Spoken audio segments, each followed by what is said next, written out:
I don't hear. I kept saying it wasn't happening. Very nice. Correct. I don't like now. There's more room. I was thinking that too.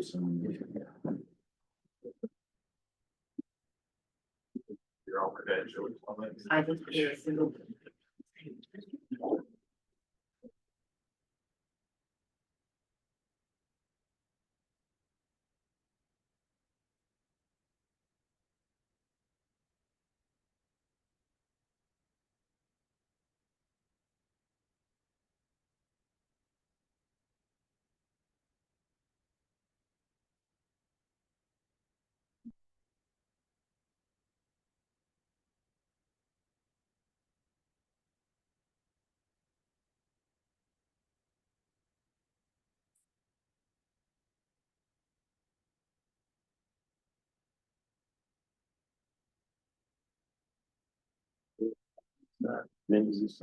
I might say.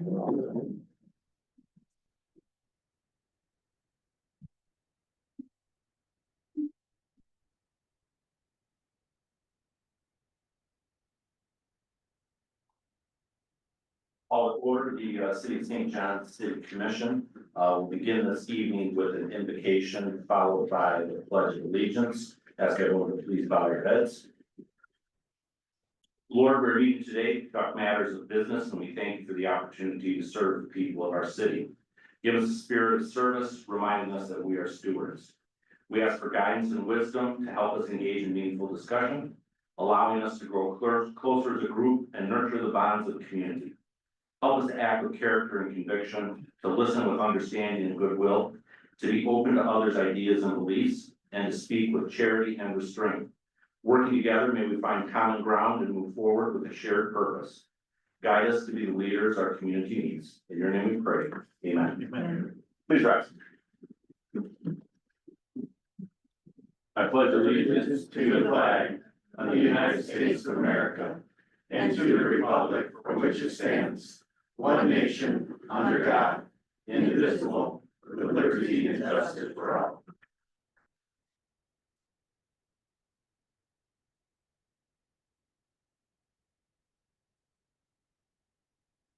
Start this evening with consent agenda. On consent agenda this evening, we have approval of minutes for our special meeting of February 24th, for the regular meeting of February 24th, for the special meeting of March 11th.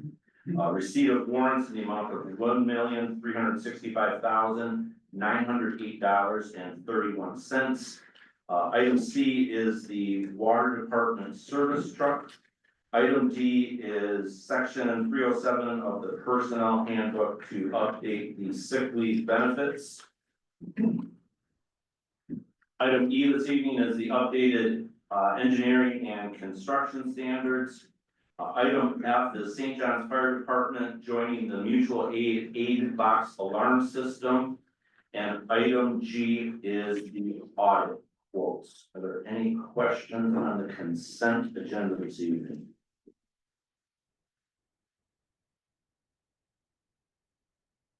Motion would be in order to receive the consent agenda.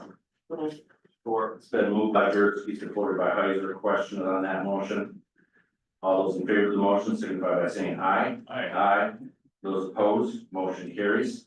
The agenda this evening, and I do have, I know Chad alerted us to one additional item, and we do have one more item on the presentations.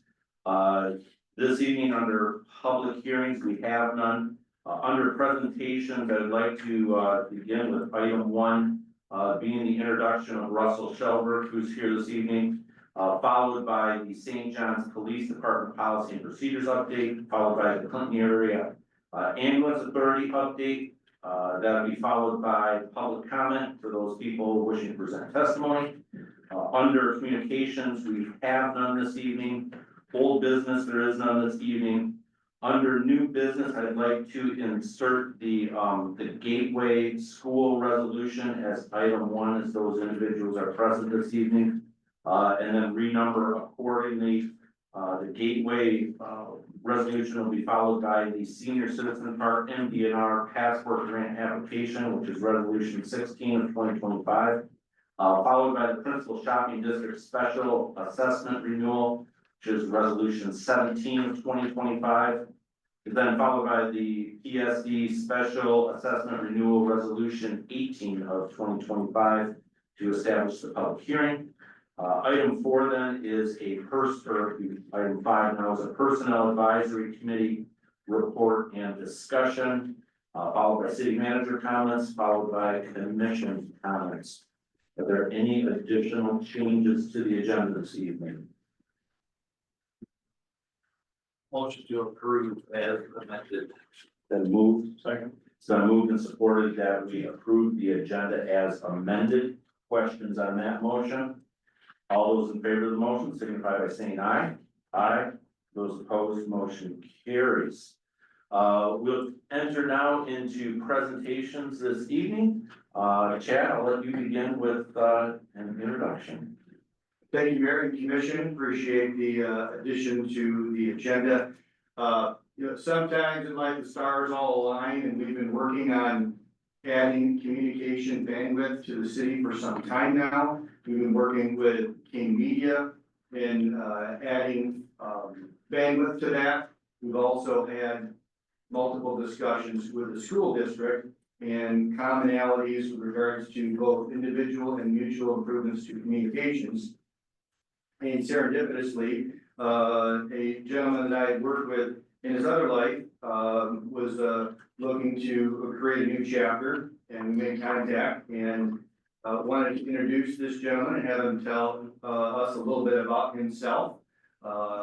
His name is Russell Shelberg. You all know him very well from his Fox 47 days. He comes to us with a very good pedigree. I just asked him the technical degree that he has. He has a bachelor's in broadcast and cinematic arts and a minor in communications. So comes with a lot of experience, and already at Lincoln High, he puts together some amazing information and videos. And this is going to be already an amazing addition to us, and I'm really looking forward to what he will bring to our team, and wanted to bring him up so he can tell us a little bit about himself. So Russ, take it away. All right, podium here? Yeah, Yes, yeah. it sounds great. Yeah, we'll keep the spotlights off this time. Sounds good. Yeah, I'm Russell Shelby. I come from Fox 47 News. Many of you see me around here. Was there for 3 years. I went to school at Central Michigan University, studied broadcasting and communications. But this was kind of an opportunity to bring more of a more creative lens to work. So with, through all this work I've done already, we've looked at, Fantasy Forest and other opportunities that we've been able to do. Like Chad mentioned, I've been working with the school on bond issues and other things that they've been trying to get into their curriculum there. So I've been making videos and informational things. So just really trying to put a focus on getting that information out to people of St. John's, students, staff, whoever it may be, and all those beautiful people that make St. John's who we are. So really glad to be a part of this. I'm a do-it-native myself, so I've been back and forth through St. John's my entire life. So yeah, really excited to fill this role and see what we can do. Thank you, Russ. And we'll be bringing back the contract for between the school district and the city at the next meeting. Wasn't quite ready for prime time yet, and really excited about what that partnership brings about. Thank you. Well, on behalf of the commission, Russ, welcome. Nice to have you on our side.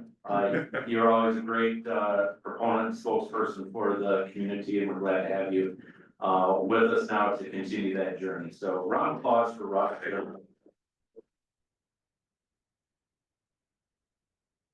Next up, we have Chief Kirk with a presentation on Department of Policy and Procedures.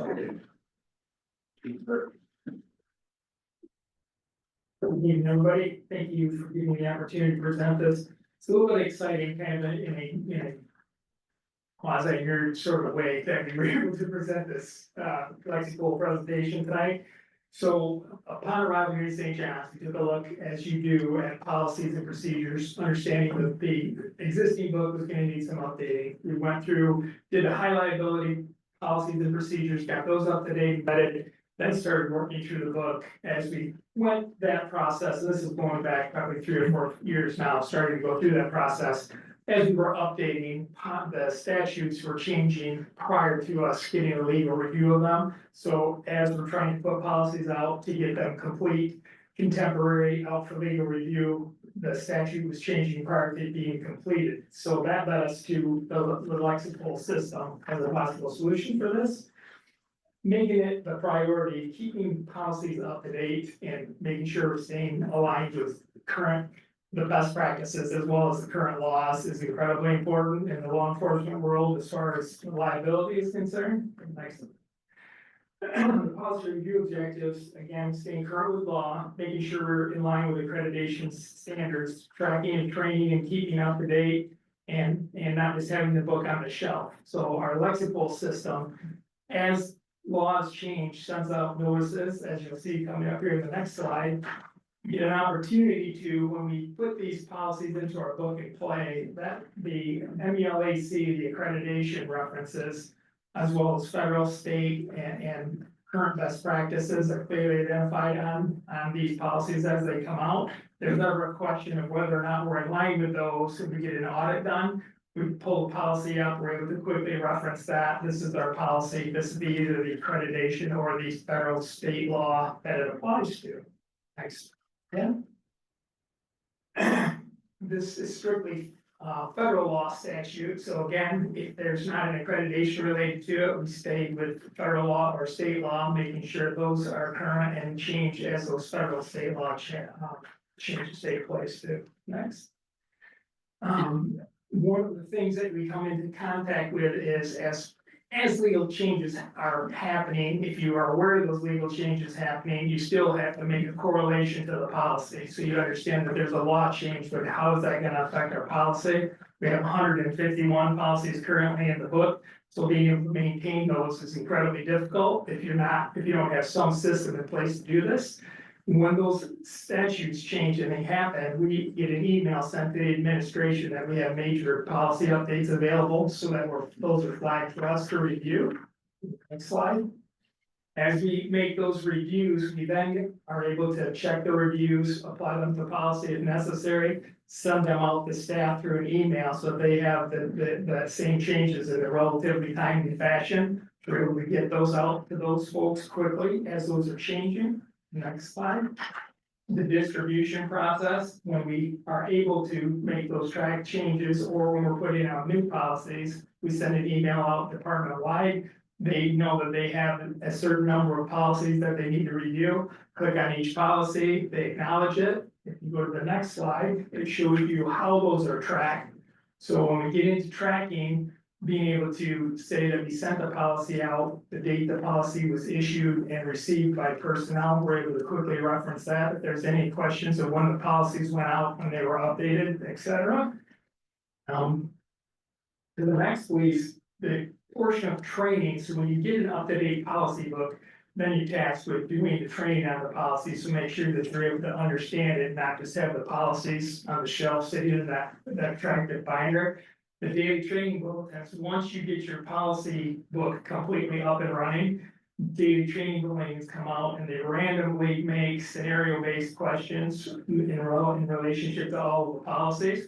We put the policies out, we give a brief problem in the scenario, the analysis of how it applies to the policy that you're dealing with, and then how you apply that in the field. So then the officers conduct their daily training bulletins, complete those, send them back, and that also tracks training in the same fashion as the distribution does.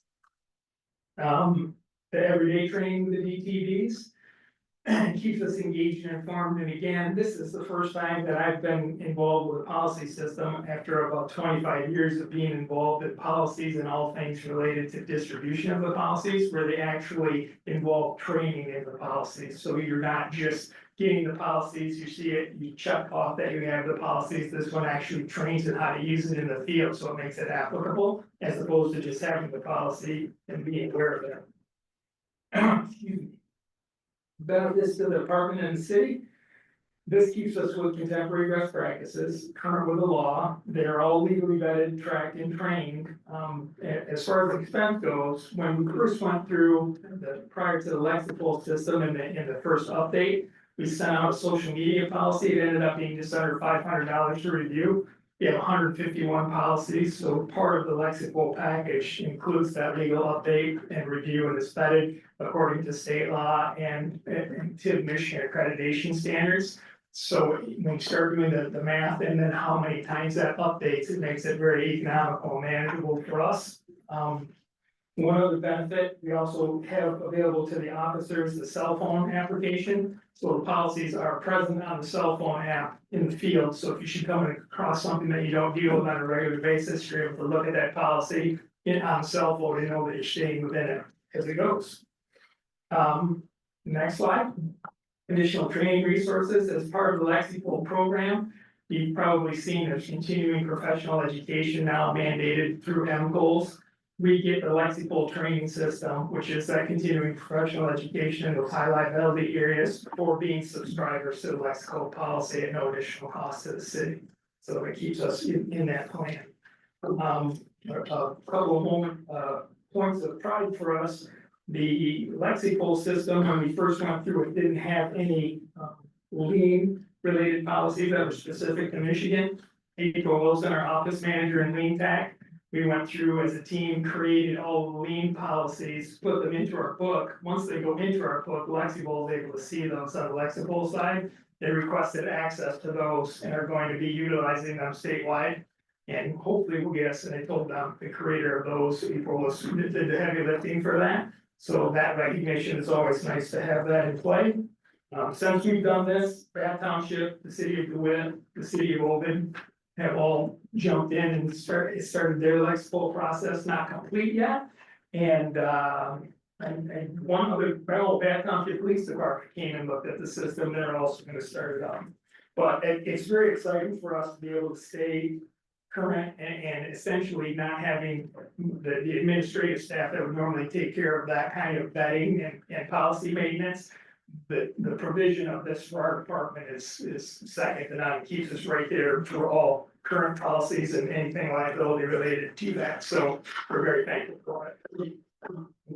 Any questions that I can answer for anybody? Certainly a fascinating compliance tool. You know, when you talk about trying to stay up with the legislature, I'm just curious, because, you know, end of the year, then with lame duck, then with the, you know, layover of 60 or 90 days. I'm curious for your officers, approximately how many hours in terms of administrative time actually dedicated towards training in a given year.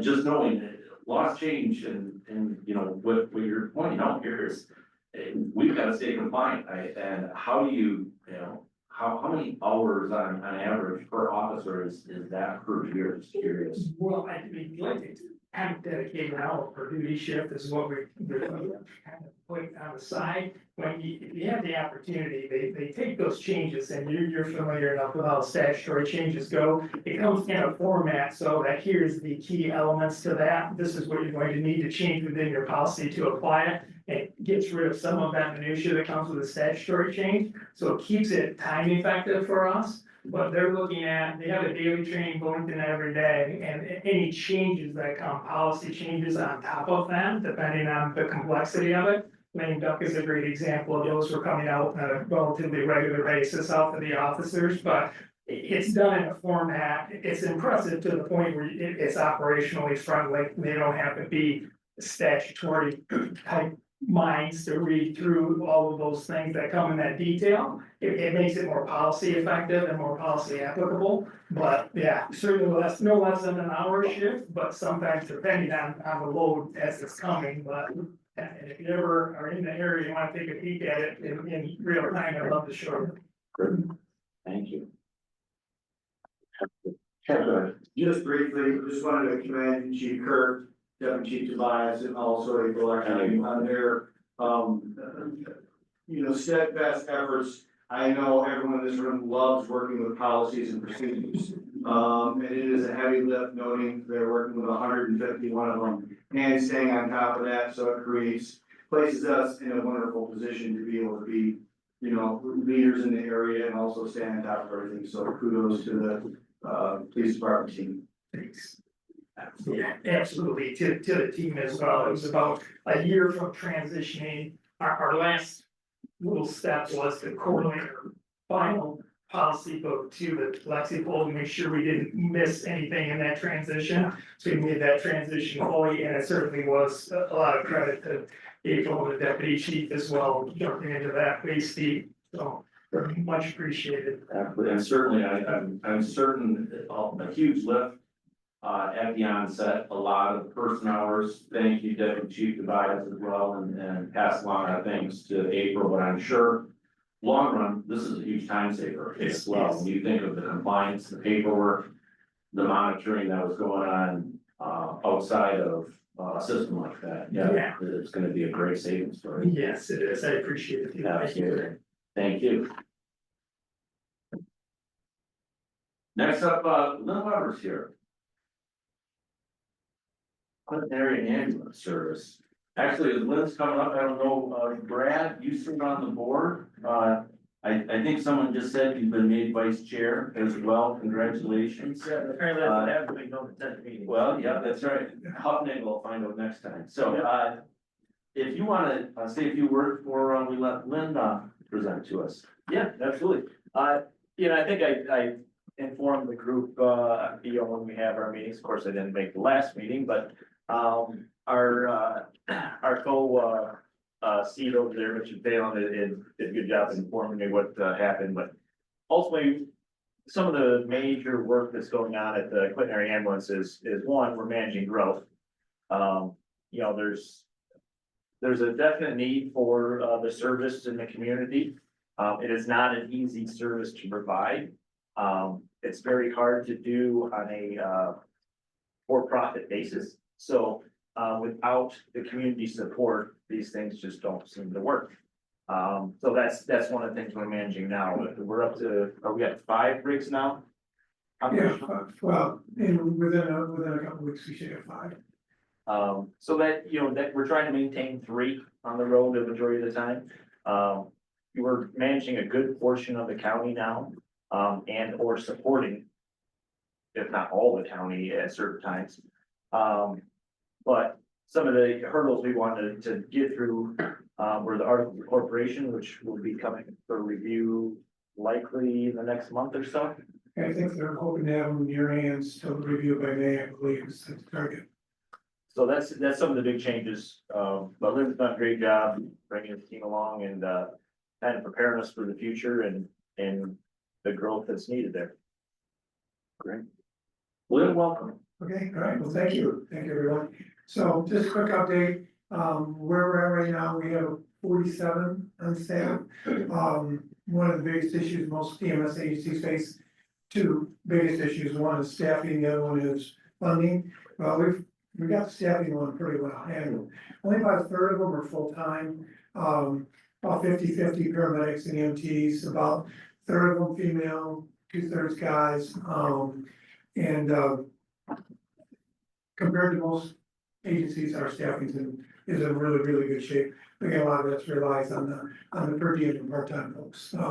We couldn't actually afford to have that many full-time, so anyway, last year we had 4,400 responses, about 3,700 of them resulted in transports. As far as how we're funded, 60% of our calls are Medicare, 15% Medicaid, 20% is commercial insurance, your Blue Cross, your Aetna, those things. And then about 5% are the self-pay folks. Our challenge is Brad kind of alluded to, is the fact that Medicare pays far less than what it costs us to make the call. Medicaid's worse than they are, and then self-pays are often folks that can't pay. So our rates have increased. So I'll give you an idea. Our rates have basically doubled over the last few years. But I went back 10 years, and our collections per call are up 18% in the last 10 years. Our rates have doubled in the last 3. So that gives you an idea that you can bill what you want, but it doesn't always come back and land in the checking account to fund the operation. So a lot of our costs have doubled in that amount of time, and like I said, reimbursement's not keeping up with that. So, as Brad said, the funding that we get from all of our member, entities, is the reason we're still here, and I think the reason we're still able to do a really solid job is because of the extra funding provided, because we certainly couldn't do it on our own. To use round numbers, our collection per call versus our call per call, or our cost per call, our cost per call is about $200 more than what we collect on every call. So, it's not like make more calls, you lose money on every transaction and make up for volume.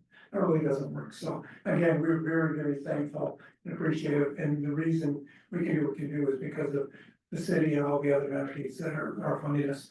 We're about 50, primary response, 50% of the county, the north half. But as Brett said, we support a bunch of the south end. Our staffing has allowed us to do that.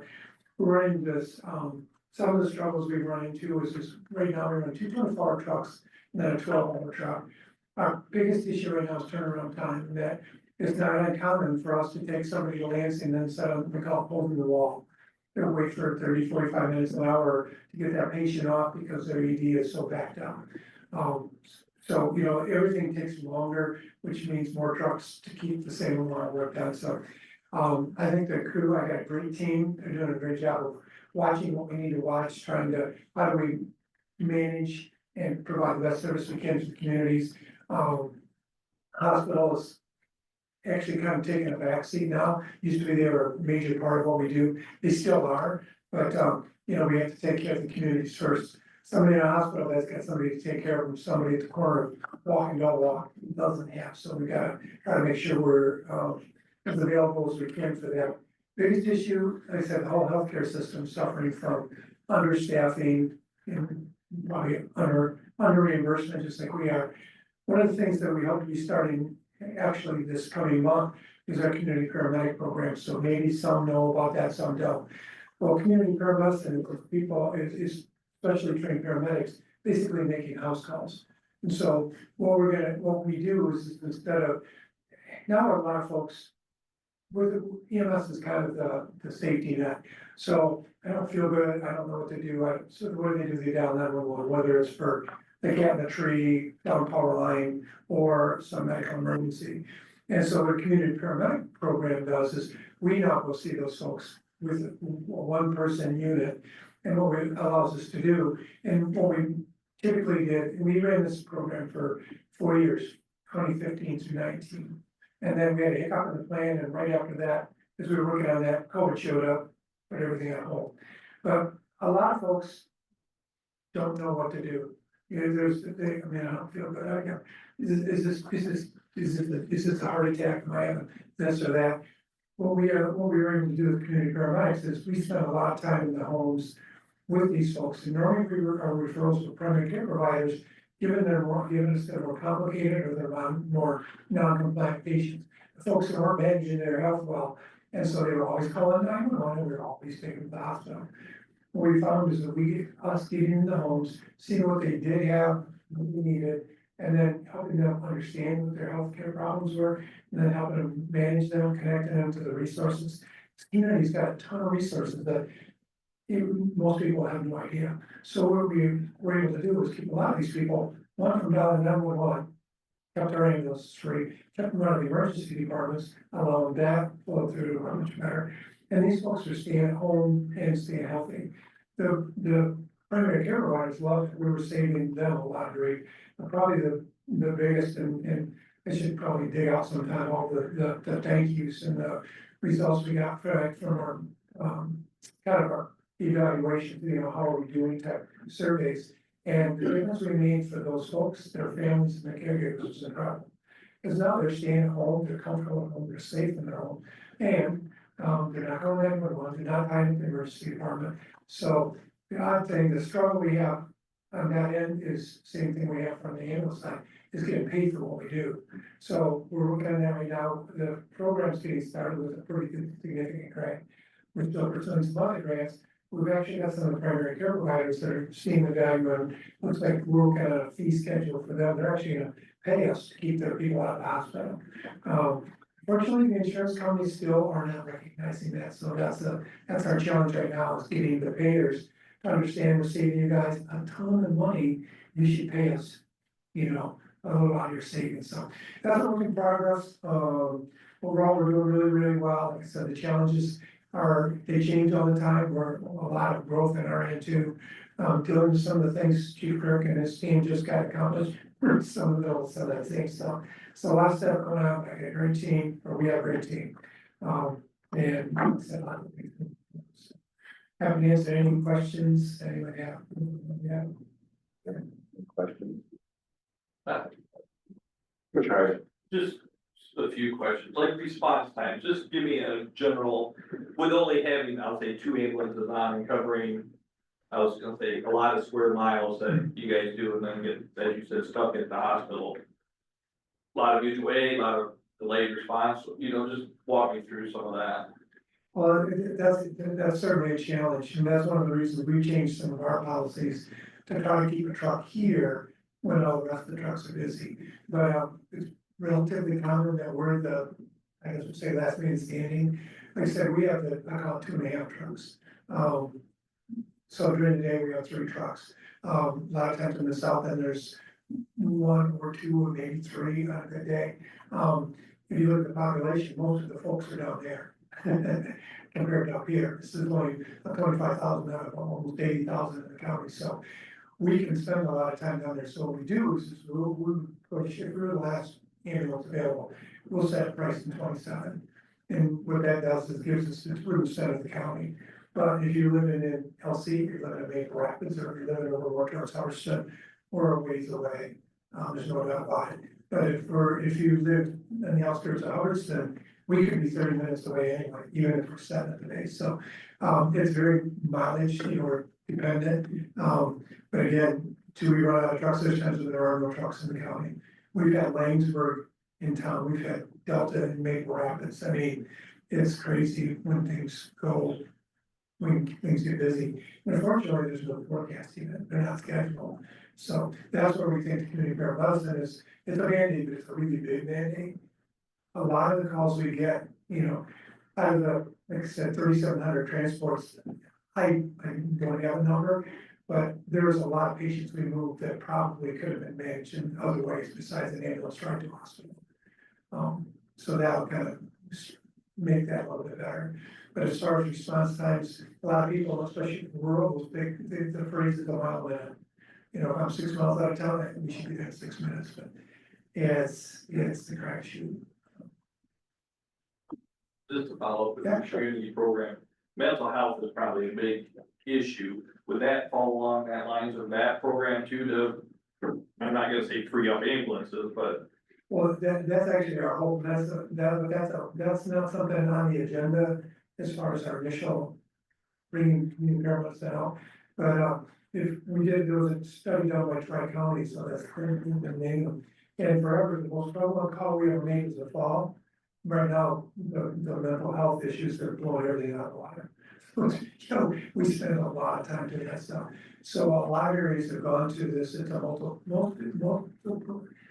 multiple disciplinary response. Sometimes it involves law enforcement, but it seems like a lot of systems are now more community medicine with a mental health provider. So whether it's a counselor or that type of thing.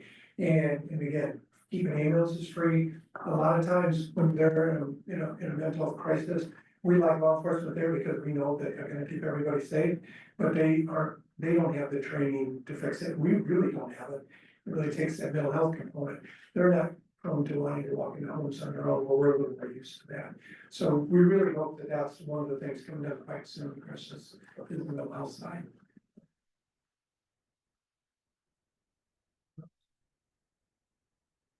Thank you for the update, certainly regarding the community paramedics. I maybe some more with the plans, so certainly we'll keep asking and saying I can do to assist, please certainly reach out.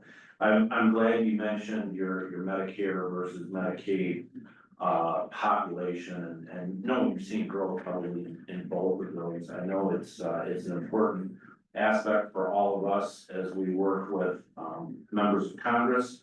to emphasize those rates. When you look at that Medicaid rate that you get reimbursed, it probably isn't even half of the cost. I know typically working within Medicaid rates, that's usually the estimate that you give, so we're only getting, half of what our actual cost is, and for us needing to make that up, so any chance we get to emphasize that, you said Medicare is a little better, but still doesn't meet that mark. I think it's always very important for us, you talk to constituents, a lot of people don't even understand that the city contributes to the ambulances. They go, oh, rates take care of that. And I always make sure to emphasize, especially when we're through this body as well, our contribution to make sure that there's adequate ambulance service. And then I want to thank you and your team. Brad knows this, so my father had used the ambulance service earlier this year, so I got firsthand experience with your team. Phenomenal care. I just want to thank you, thank your team for being there for all of St. John's and the greater community in times of need.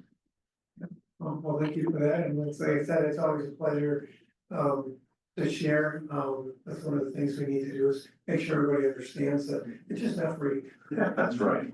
We want a high quality service that we don't have to use. Yes, that's right. No, you couldn't have said that. Very true. Thank you. Thanks again, Len. And I know, Ed Valen's here, thank you, Ed, as a member of the board as well, Ed does a great job of keeping us to date. So now we will, enter into public comment for persons wishing to provide testimony. Let me just say a few things in advance. For those of you that are interested, I always suggest, picking up this handout, that's at the door, which is, just some of our policies for giving public comment.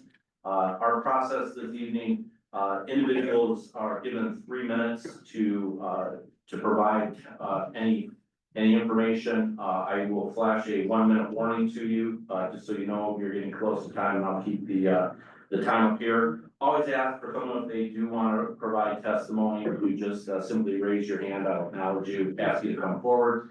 Ask you to leave your name, as well as your address and residency would be helpful. Please, we always ask, make sure you're addressing the issues at hand.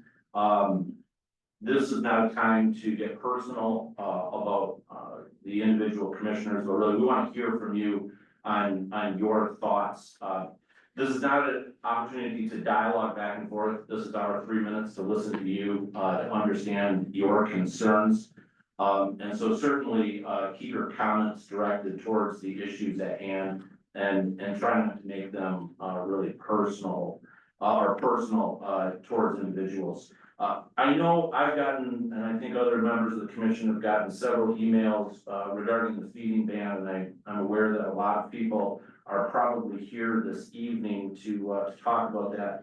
Before we get to testimony, I thought it would be important to talk just briefly for members of the audience and for commission to understand how we got to this feeding ban. I know Commissioner Bucknell was not here this evening, but he and I are both on the planning commission. We have had a handful of conversations at planning commission about the feeding ban, and really this issue, I know Holly's here, and I'm sure Holly will chat and provide us some more information this evening.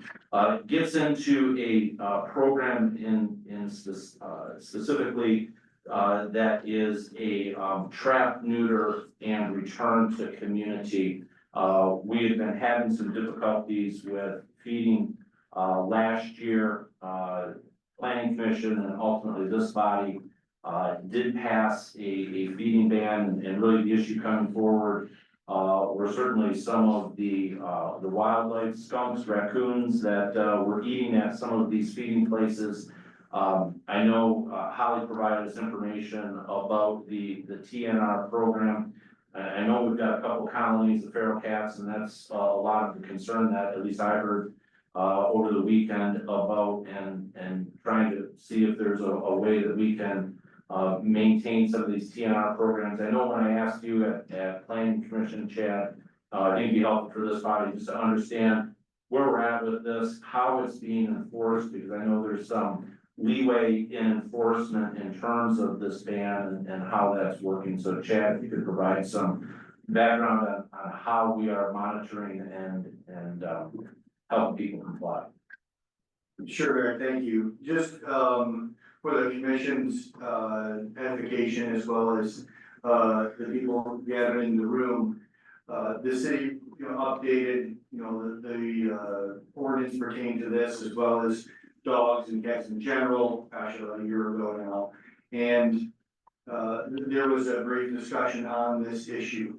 And it did have a robust discussion, but the decision was made to maintain the ban on feeding because of the concerns not only locally, but regionally and nationally regarding these types of programs, not the least of which you mentioned, Mayor. I've worked in 4 different communities, and this was an issue, big issues in 2 of them.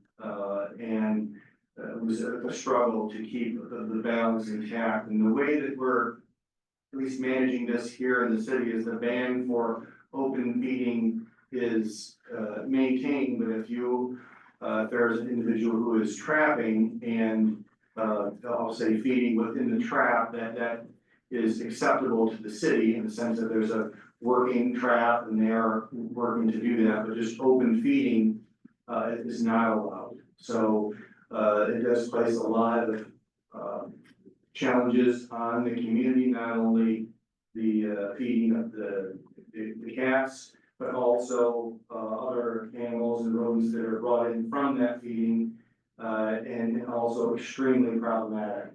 My cousin trapped 59 raccoons in a matter of 2 weeks in his community. So it's very challenging when you have an open feeding issue and the unintended consequences of that. So just a little backdrop on that, and sometimes what we have to do to try and maintain balance in the community. So if I can follow up to understand here, because I know it's, I've heard this term, which is managed feeding, saying, if the feeding's managed. And you made mention that if there is a trap present, and at least my understanding is with the trap neuter replace is part of that aspect is trap. So how does our ordinance now work, as you mentioned, if someone is in that act of doing some form of trapping, how does that work then with a TNR? Cause I know we do have at least one person in the city that's participating in that program. Yeah, the way that we administrate that is that there will not be a code enforcement action issued against that if it follows that, protocol I just mentioned. If there is just open feeding without the trap, that's when it falls into the code compliance issue, which that is not allowed per the current city ordinances. Okay, good, thank you. Good questions on that? I know it's fun to give people some clarity on that. Great, then we will enter into public comment. If anyone has comments, please feel free to come forward. Guess I'm going first. You got it, thank you. I know you all probably know who I am. My name is Holly Thompson. I'm with the Capital Area Humane Society located in Clinton County. And I'm here to address the feeding ban.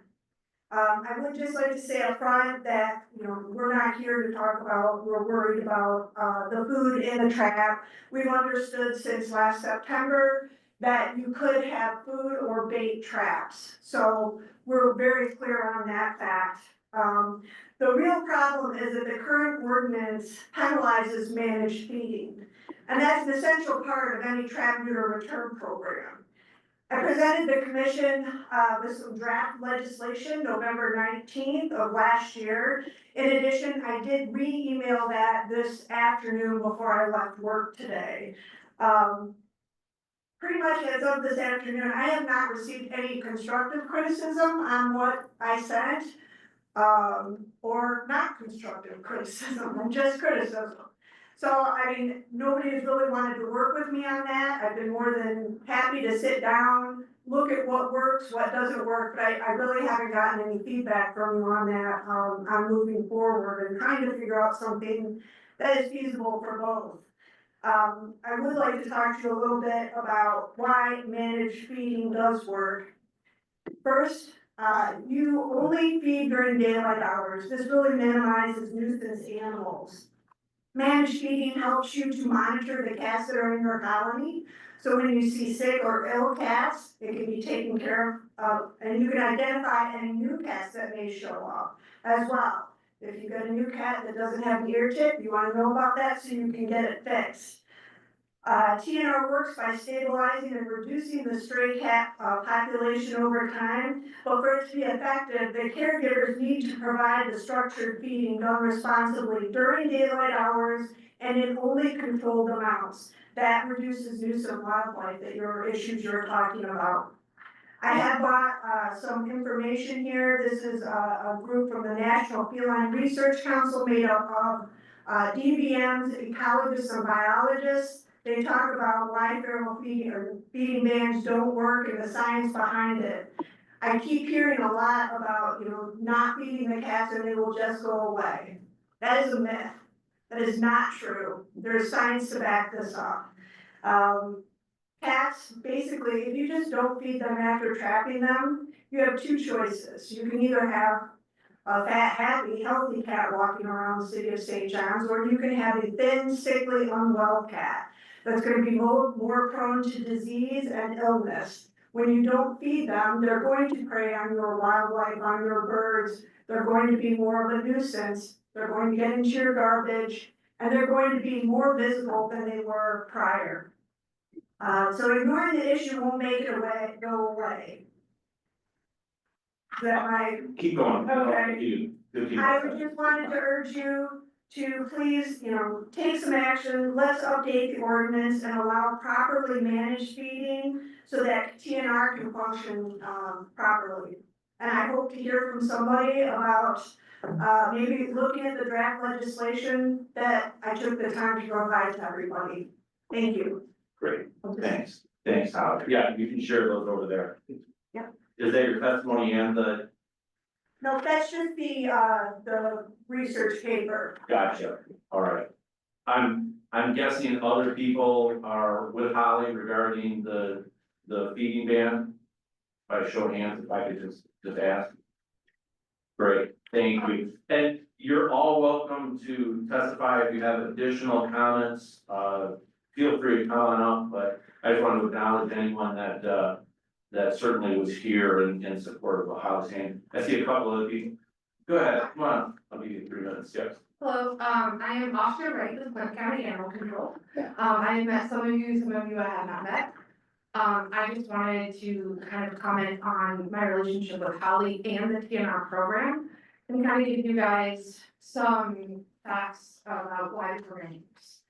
So in November of 23, I contacted Holly with the spay and neuter clinic, Holly, regarding a guy who inherited a house that his mom had passed away in. He came to the property to do the estate and everything. He found 100+ cats. This is a problem for not only animal control, but also for the city of St. John's. So I worked with Holly. We took all of the friendly cats out and about 36-ish kittens that would have grown up into fully formed adults to continue perpetually breeding. So that guy now has less than 15 cats, and it's been about 1.5 years of the structured feeding. It's something that, as an animal control officer, I support because the cats don't go away. We mitigate where we can, but the reality is that our shelter in our county doesn't have the resources to inherit every single feral cat. And the options are either euthanize them, which costs the county money to do, or allow people to maintain those animals in their own environment, monitor for health, and yes, some animals get hit by cars, they unfortunately die. That's the reality of it. That's the reality of squirrels and raccoons and rabbits you see on the road. But the feeding bans in and of themselves aren't effective, and I hear that all the time from our citizens, where they say, hey, you know, so-and-so's cats keep coming and getting in my trash. Well, it's because they stopped feeding them. And they will go find food, they don't just magically disappear unless they go and they, unfortunately, are euthanized in our shelter. And that's me doing that. We don't take them out elsewhere, I have to sit there every day and go, I am the one that has to make these decisions. And if those cats can be allowed to live in their own environment, in their own house with somebody who takes care of them, then that's the best case solution. So that is just, I'm happy to have, again, the sit down with Holly and everybody, I just, don't have a lot of, public comment to add to that. But that is, from an animal perspective, what I have. Great. Thank you. Appreciate that. Yeah. Back here.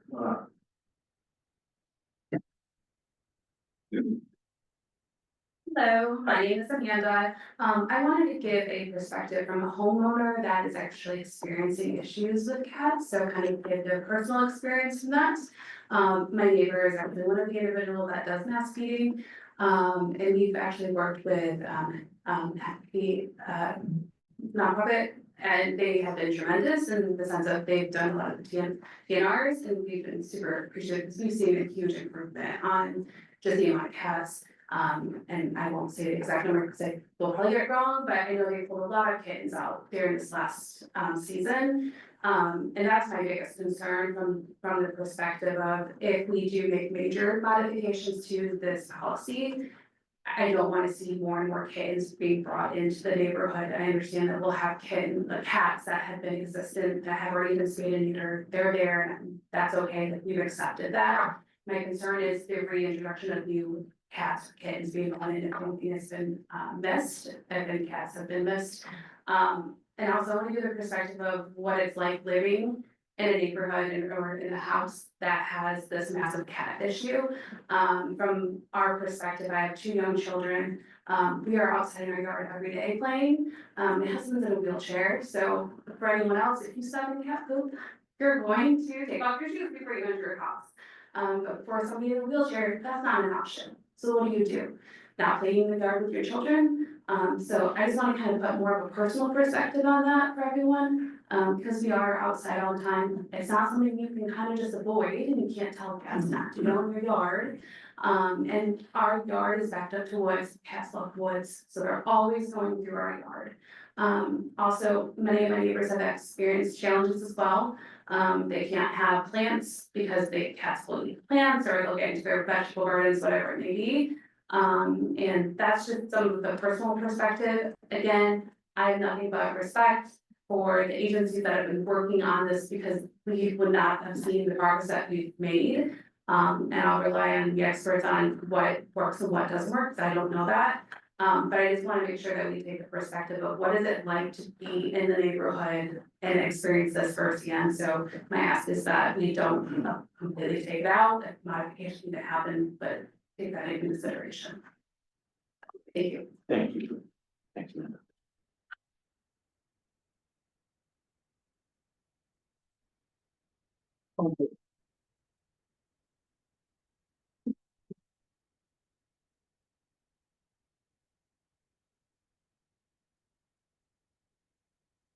Hi, I'm Doug Walter. I live over on Meadowview Drive. Same neighborhood as the young lady that was just here. Some more perspective things from a neighbor that's impacted by the cat situation, the cat population. I can't leave my garage door open. I have a handicap ramp covered for my son, who's also in a power wheelchair. Twice in the last 6 to 8 months, I've had a cat wander in during the day, not at night. I close it at night. Now I close it during the day as well, but twice vomit on my handicap ramp. Here comes my son to go catch the blue bus or just to go outside, and he's also visually impaired, and he may or may not see the pile of vomit laying there. One time he didn't, you can imagine how much fun that was. Also, you know, we are in the yard a lot, my wife and I and my handicapped son. And he will go out in the yard, and again, I mentioned he's, visually impaired. And it's time to see that pile of poo, you can drive right through it. You never experienced the joy of trying to take a screwdriver or whatever implement, and clean out cat poo from the sheds of a handicapped wheelchair. You never believe it, it's not fun. If we don't see it, it's dragged into the house. Got another cleanup situation there. You know, if I wanted a cat, I'd have a cat. My wife chose not to have one. We're not anti-cat. Our daughter has a cat, our other son has a cat. We watch the cats for them when they go on vacation, that's not an issue, but I don't want stray cats in my yard, urinating, you know, on whatever, wherever. I have a deck right outside my family room, big windows there. Lately, it's getting a little warmer out, I look out and there's a cat sitting on my patio furniture. You know, I don't know where that cat's been, before I use patio furniture, I gotta take off the chair. A little frustrating, really is, like I said, I wanted a cat, I have my own cat, not trying to take care of the feral ones running through the neighborhood. Last spring, back ways, we had cats, deliver, I believe it was 5 kittens in our window well. I had a cover over it, I must have done a gap. When we got in there, I had five kittens. We heard this commotion out on the side of the house. Went out there and there's 4 live ones, 1 dead one, and a mother. And, you know, it's a feral cat, I'm not gonna reach in there and try to rescue it out of there. Well, fortunately, it took care of itself and it took the dead kitten with her. But, you know, just don't need that. Just don't need it in the neighborhood. I certainly don't need it on my property. Thank you. Appreciate it. Got one more over here, and I'm over here.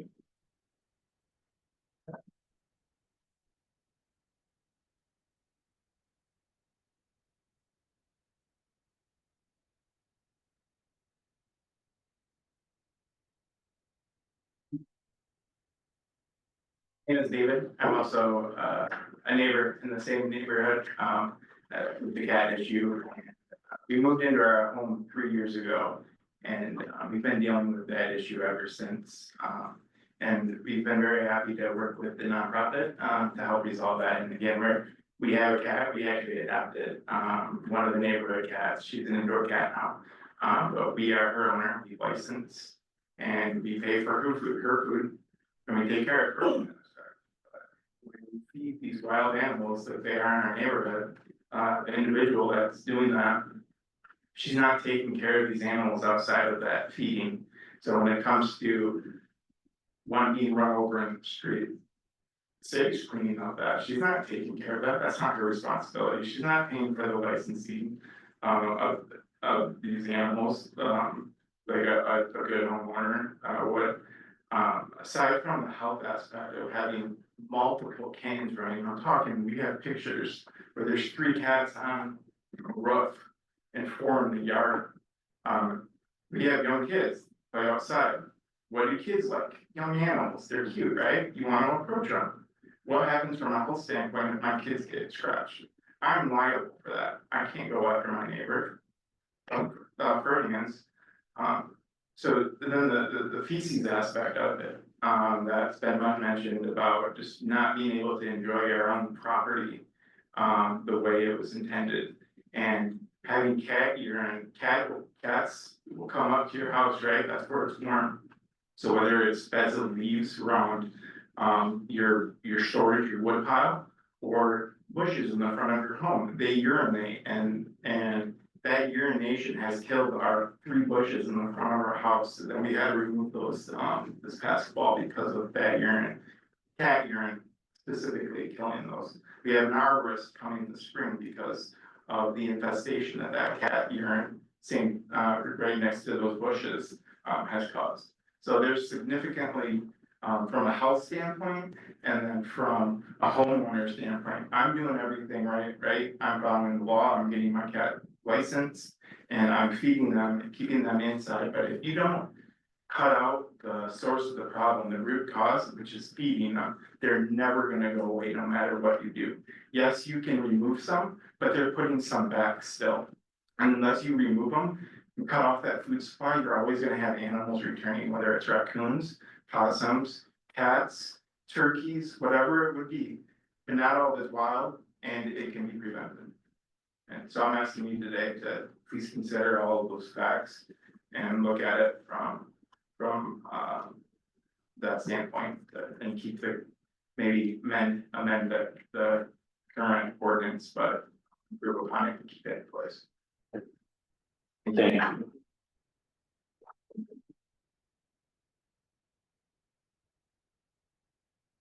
Everyone back there. Thank you. Good evening, Patience Cole, I'm one of the directors of Happy Cat Rescue, so we've been very closely involved in all the cat drama on Meadowview Drive. Personally, I climbed on some roofs to grab some of those sick kittens that some of the neighbors have, referenced. And, we don't disagree, it's tough to have a community cat population out of control in your neighborhood.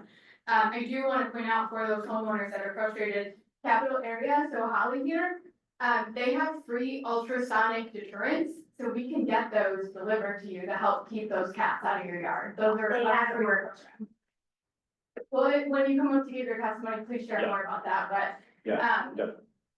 It's something worth trying anyways, right? I think you've heard a lot of testimony about how the cat population has gone down, and I think that's proof that TNR does work. When we started over on Meadowview Drive, there were upwards of probably 60 cats there. We have returned some, you're right, they were not handleable. I don't wanna be responsible for killing that animal. So we've done the next best thing. We've gotten them fixed so that they cannot reproduce anymore and return them to an environment they're comfortable in. I think it's important for everyone to remember that homeowner is not responsible for the cat population. That person is not the person who abandoned the original cat that started the crisis, right? I think we all have the same goal here, and that's to reduce the community cat population, and that's not gonna happen overnight without a mass euthanasia, which I don't think any of us want to do. I don't think any of us are in support of just killing all of the cats. Some of these cats actually do live outside and have owners. I mean, when we were TNR, we actually trapped several cats that belong to people in the neighborhood, that allow their cats to free roam. So I think it's just important that we all remember the people feeding are not the ones that created this problem. We are the ones that are trying to help clean it up. So managed feeding TNR is absolutely the best approach to take, but it is gonna take time. You're not gonna go from 60 cats to 0 cats overnight. It's a slow process sometimes, but we're trying to work with the community to get there. Thank you.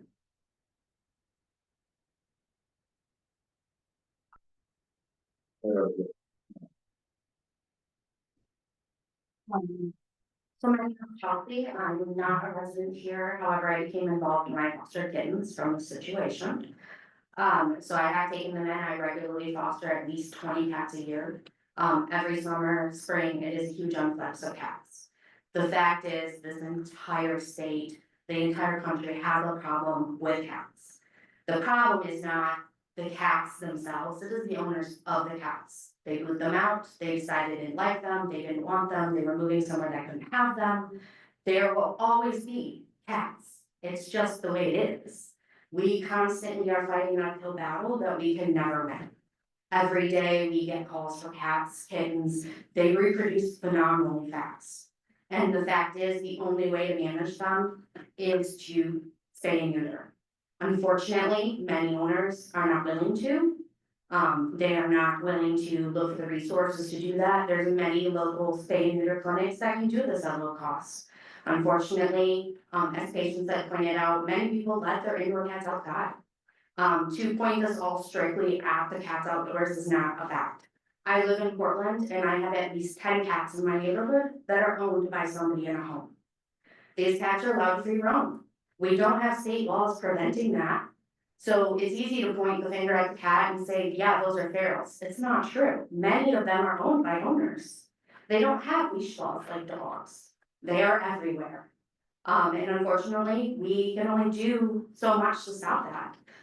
We have to live with them just like we do squirrels invading my yard and my house, and the bunnies invading my garden, and the deer eating my sunflowers. Unfortunately, we have to learn to live with them. It's not as simple as just eradicating the entire population of them. It's not as simple as cutting off all of their food. Because if you cut off their food, as others have mentioned, they're gonna dig in your trash cans, they're gonna beg at your doors, they're gonna be dying in the streets, and they will get sick. And managed feeding with a TNR population is required. It's the only way we know when new cats come in. It's the only way we know new cats need to be fixed. It's the only way to know there's another litter of kittens that need to be trapped. If they don't have this yard that they return to eat food at, there's no way to manage them.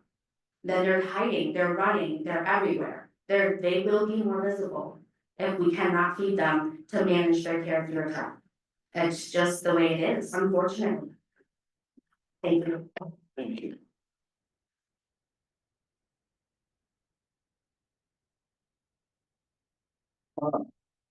Well, the cat people are gone. We can commingle, it's okay. I own a cat that stays inside, so nobody can get mad at me here anyway, so. I'm at Inland 110 West Cass, I'll keep it short, I ask for your support for the grant application that Director Schaefer will be presenting here next. Thank you. Great, thanks, Ed.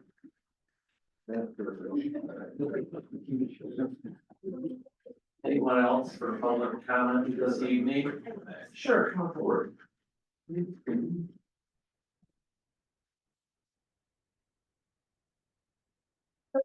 I was going to step up and speak on the cat issue as the fellow members that live on my street have addressed most of them. They haven't addressed everything. I have had kids get attacked by these cats. We have had to replace window screens because of these cats. We have lost thousands of dollars in crops out of our backyard garden. We have lost numerous plants because of the cats. Now, speaking as a scientist, because I am a microbiologist, cats are an invasive species to our ecosystem. They were brought in by humans. There are studies that do show that cats will migrate for two purposes: mating and food. Now, they don't migrate like birds over to another country. They will migrate a few miles at a time, but they will move on if you remove the resources. So I am here to ask that our council, when considering modifications, they consider modifying it by adding in the laws that we cannot have the free roaming cats for people that do have them licensed, so that gets them off the streets and starts helping us control the ones that are truly feral. Now, cats bring in lots of disease, and they keep saying, oh, they're healthy, they're healthy. I know the lady on Meadowview Drive was not taking any of them to the vet. She was literally, and still is, just feeding them. At times, she would literally just tear open a bag of cat food all through her yard. Now she still hides it in the bushes and still does it. But the number is starting to become a little bit more manageable. Some of the population has disappeared, whether through predators such as hawks or coyotes, because we do have woods that back up to a lot of our houses. We do have some of those natural predators, but cats don't have many predators like some other animals. But this problem is a major problem, not only health, because they do carry major diseases, but to our ecosystem. So that is it. I didn't catch your name. Christine Swigert. Christine, thank you. Thank you. Appreciate it.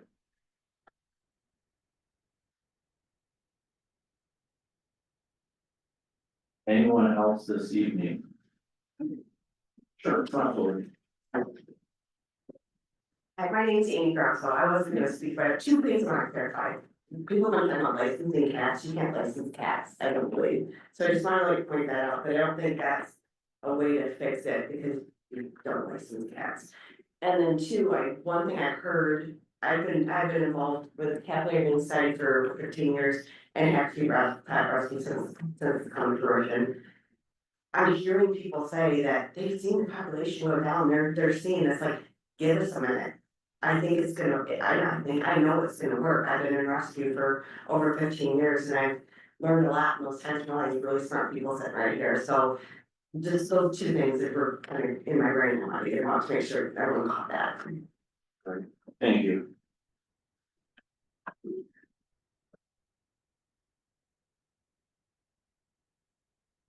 Public comment this evening?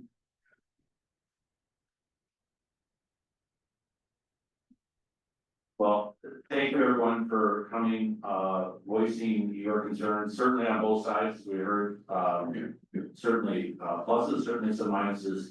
This evening is, we'll continue to look at this issue, I know Chad, you've got some things you're looking at as well, and between this body and the planning commission, that said, this conversation is also, heard a couple times at planning commission, so, we'll certainly update our planning commission with further information regarding what we heard this evening.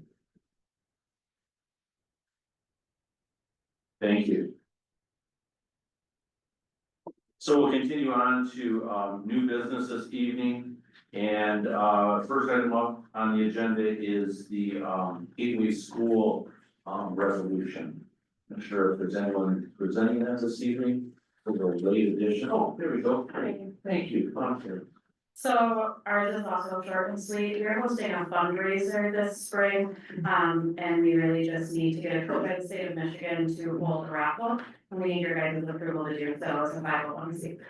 You got it. Yeah, this came to our attention earlier today. Has everyone had a chance to take a look at this? We've done these before. This is a standard request that anyone working with lottery department has to get a resolution from the governing body. Any questions on it? If not, a motion would be in order. Chad, we need to adopt this as a formal resolution, or we just simply need to, I think a motion to adopt the local governing body resolution for chair of gaming license, use the title as the motion. yeah, so we'll, it's been moved by Heiser, supported, by Gursky, that we support the local body, local governing body resolution for charitable gaming licenses for Gateway Oakview Parent Teacher Organization. Questions on that motion? All those in favor of the motion signify by saying aye. Aye. Those opposed, motion carries. Thank you for coming forward. I know that's sort of a hassle and sometimes it catches you off guard when all of a sudden you gotta get that done, so. That's all right. There's a paper that we need filled out. Where do I Yes. put that? We'll do that in accordance with the city clerk, with the official resolution, we'll get that sent to you. Okay, perfect. Thank you. Thank you for sitting through the cat session.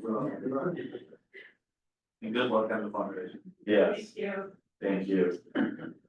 Continuing on, we are to, the Senior Citizen Park MDNR passport grant application resolution 16 of 2025, Bill's here.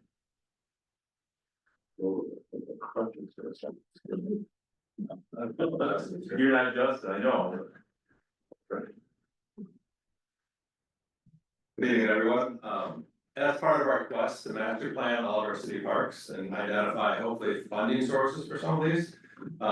We came up with a master plan for the Senior Citizen Park. This park is probably one of our most underutilized parks. And we're hoping that with a little attention and a nice little project that can change. We can have a park that the city residents will be happy to use and use for years to come.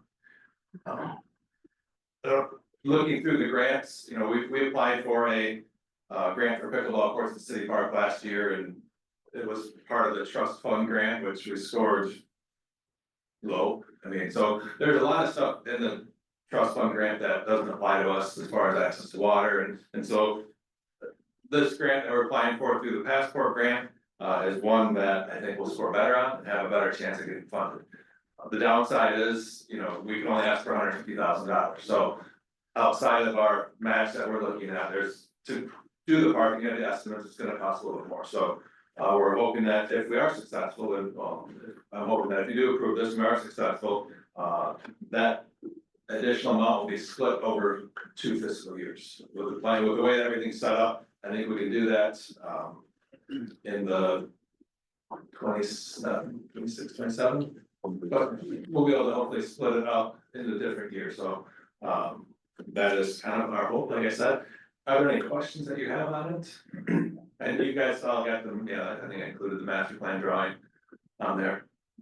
Bill, when would we like to hear back on the grant? December, so like first week of December. So would we be building that into the coming year's budget then for the first half of the split? Chad, go ahead. Yeah, one of the things in, Director Schaefer's did a great job of packaging it out as well as help from our Richard Holden and Craig Trim, putting together this master plan.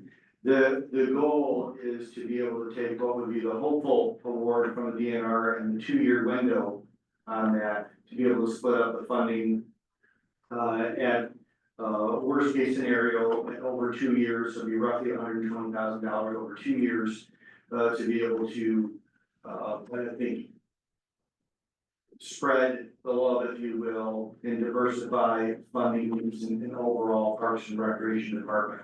We have the Wilson Center coming online, so we will be allocating a certain amount of funds for that. We figured, at least at this point in time, planning on budgeting over 2 years would be the most fiscally responsible thing to do. That will still allow us to receive the grant funds and move forward with this project if the commission approves the grant application. Questions? I believe, and this was in the CIP that we reviewed, and I don't think we had the amount at that time. But I believe it was on that priority list. It was, yeah, it was, yeah, I can't remember if there was a formal CIP, I have a look at the list, but it was something, certainly in the hour we had talked about it. And bringing this up, it was actually in creation, wanting to go the extra mile to get the master planning done. So it was with purpose and intent to ensure that we were addressing all the concerns, not so different than what we did at Fantasy Forest. You look at the grant application and not everything on this master plan is in there, but we have a vision for the park and its full development and full utilization for all the amenities that we're hoping to build there someday. Good, thank you. Commissioner Gleason. What costs will we incur in going after this grant? There's no cost to The apply. plans, do we have to have some plans? We approved at the last meeting, $3,000 $3,000 for that design, yeah, but that's. Yes, I should have been. We did that, that's right, that was a special meeting, yeah, we did, was it wage trim? Wage trim. Yeah. That's like 30, yeah, 30. We did the draft going, yeah.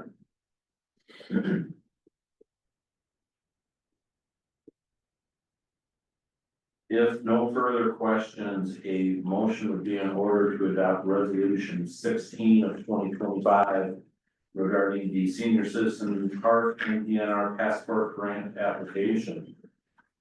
Then moved by Gursky, is there support? Seconded by Deliso. Questions on the motion? All those in favor of the motion signify by saying aye. Aye. Those opposed? Motion carries. Thank you. Appreciate it. Next up, we've got a couple items here. We're gonna discuss the Principal Shopping District Special Assessment Renewal. Resolution 17, which then will be subsequently followed by resolution 18. I believe we're turning this over to Christina. Wasn't paying attention. We got the quick. So the special assessment for the Principal Shopping District is something we've done in the past.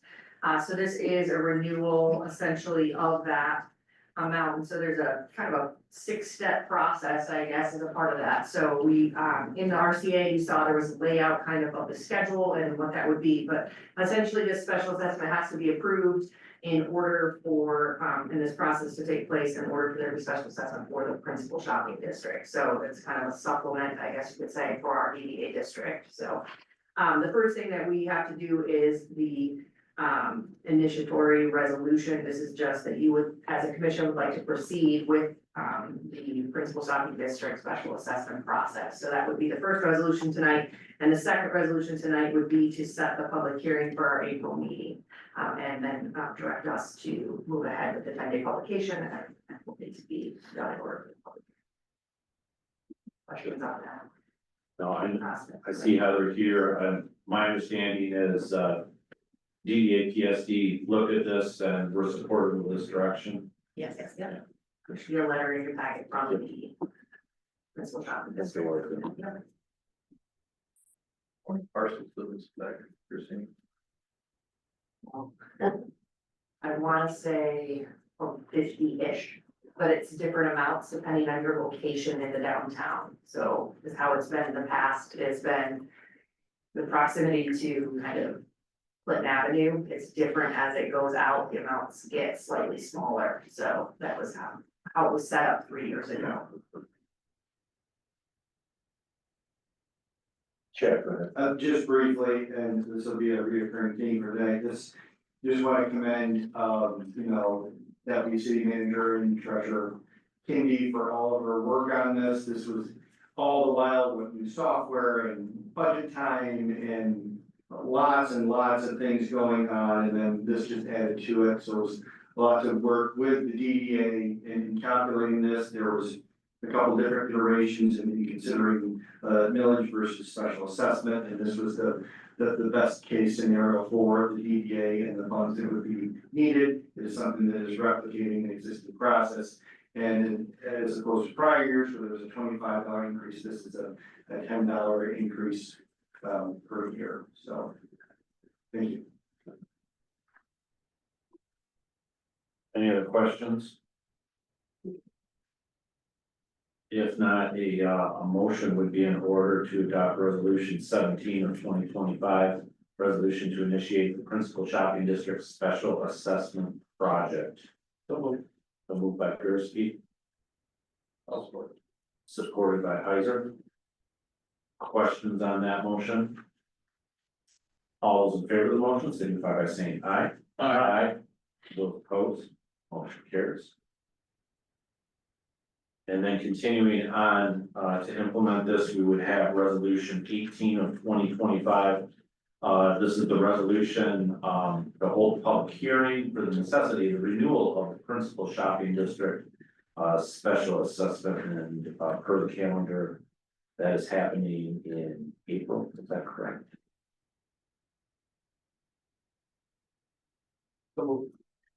Then move, is there support? Support. It's been moved by Gursky, supported by Deliso, that we move resolution 18 of 2025, resolution to hold a public hearing of necessity on the renewal principal shopping district special assessment. Questions on that motion? Do each individual property owner get noticed on this one? Yes.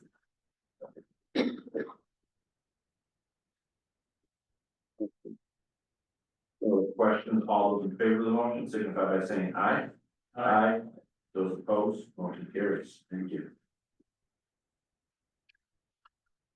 We are up to Personnel Advisory Committee report and discussion. Following up the last meeting of the commission, Commissioner Gursky and I had a chance to meet with Chad and Christina in regards to some of the questions and discussion we had regarding salaries and wages. Thank you, Ann. Ann took a look at our charter to certainly clarify our role as a commission in terms of setting wages and salaries.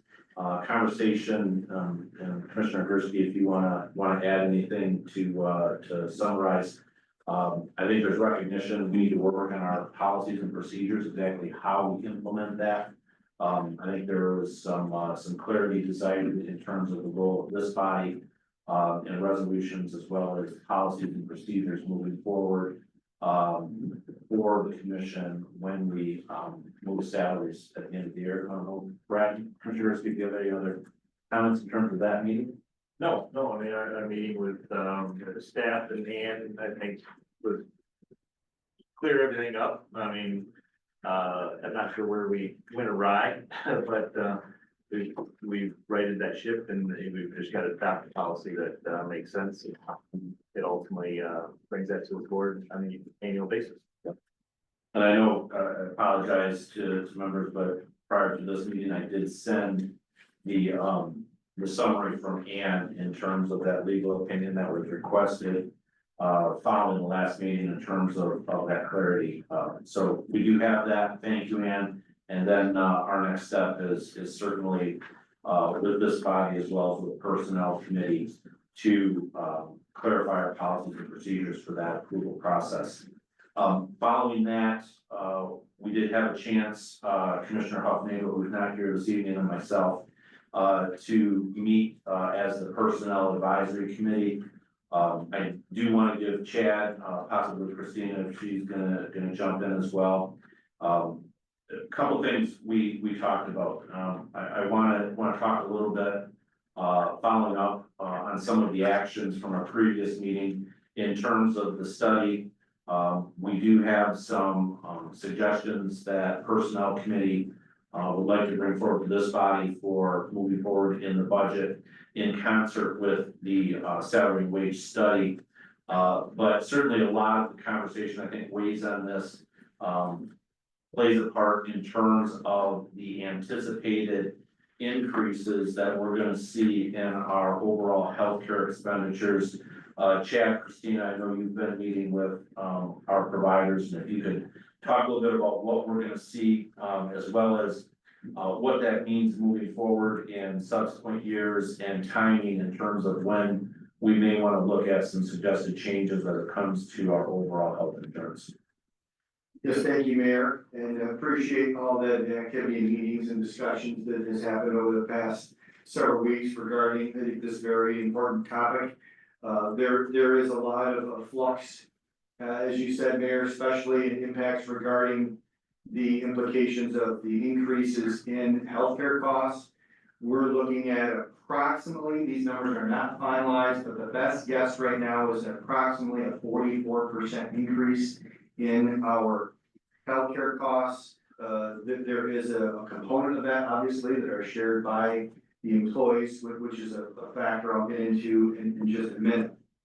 And certainly there was a lot of concern expressed by a few commissioners with regards to the increases that were implemented last year. And certainly I appreciated those discussions about that and went back and I created a little graph, and this was just passed around just a moment ago, this graph right here. A couple lines on it, the one blue line on this represents years of service. The solid gray line, the horizontal line, represents 8 years of service. And then the orange line indicates the percent through the pay scale that the employees kind of columnarized below are at. This pay scale is referenced the FY 24-25 scale without the 10% increase. So this is regressing this back to that pay scale prior to that kind of roughly, 10% increase, that adjustment implemented. And I did that so as to show the commission, if the pay increases were given at the rates that they were, including the 3.5% given last year, and the 10% increase in the salaries, but not to the salary ranges, okay? So just think about it as their pay increase, but the overall bands, as we've been talking about, did not increase. As a point of reference, most of the employees, well, all the employees have not progressed through 100% of that pay scale. So prior to that, We have, employees that have, 24 years of service, 27 years of service who have not achieved the full, salary range through their position prior to that increase. So, that's some of the things that I'm certainly looking forward to trying working through, as you said, Mayor, working through those policy discussions of how we're able to reconcile that with regards to the amazing and hardworking men and women who serve this region. The 41 people now, 41 persons that I think we have under our employ. And so what this graph basically shows is that there's no one currently at 100% of that pay scale range. And with the clarification of the city attorney and how wages are set, we know that we're gonna be recommending to the commission, as we discussed, Mayor and Commissioner Hoffman in our meeting, the study coming up in this new fiscal year, the wage study, the comprehensive wage study.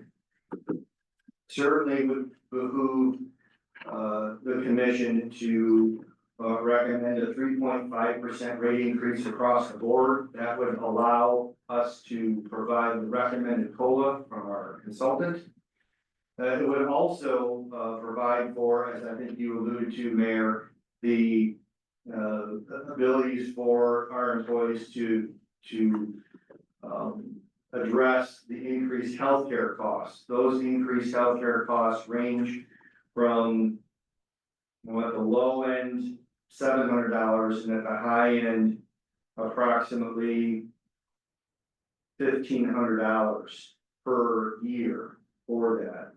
So if you take that 3.5% rate increase for COLA and take the healthcare costs away from that, noting that our employees are currently sharing those costs, and that's the continuance of that.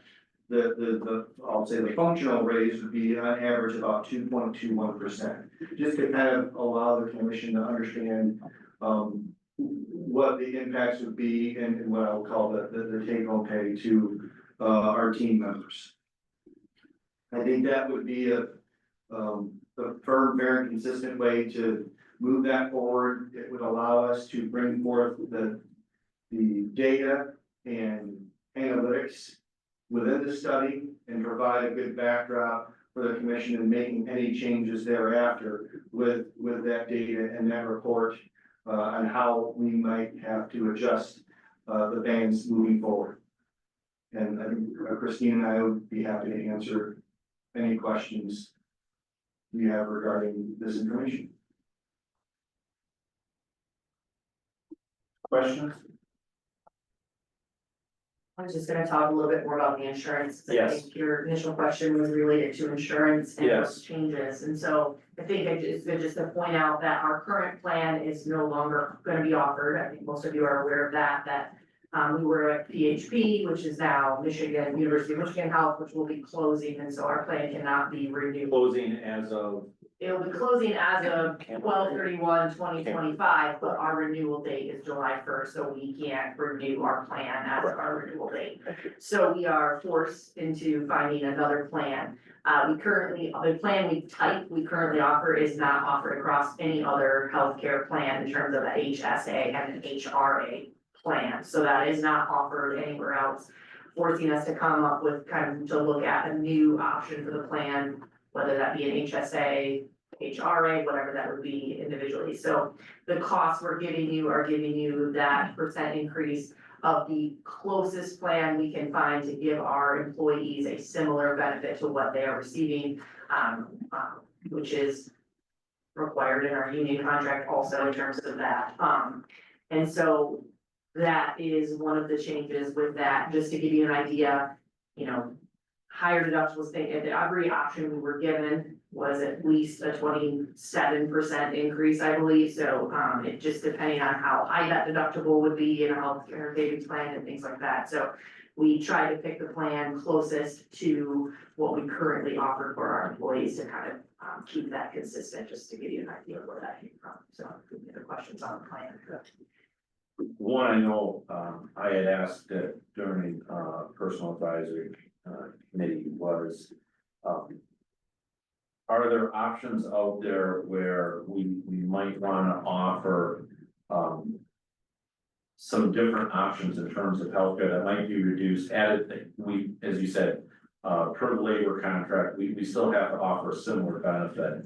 But knowing that there's the employee contribution, are there any ways where we could offer multiple plans for health insurance that might reduce costs, not only for us, but also for employees as well?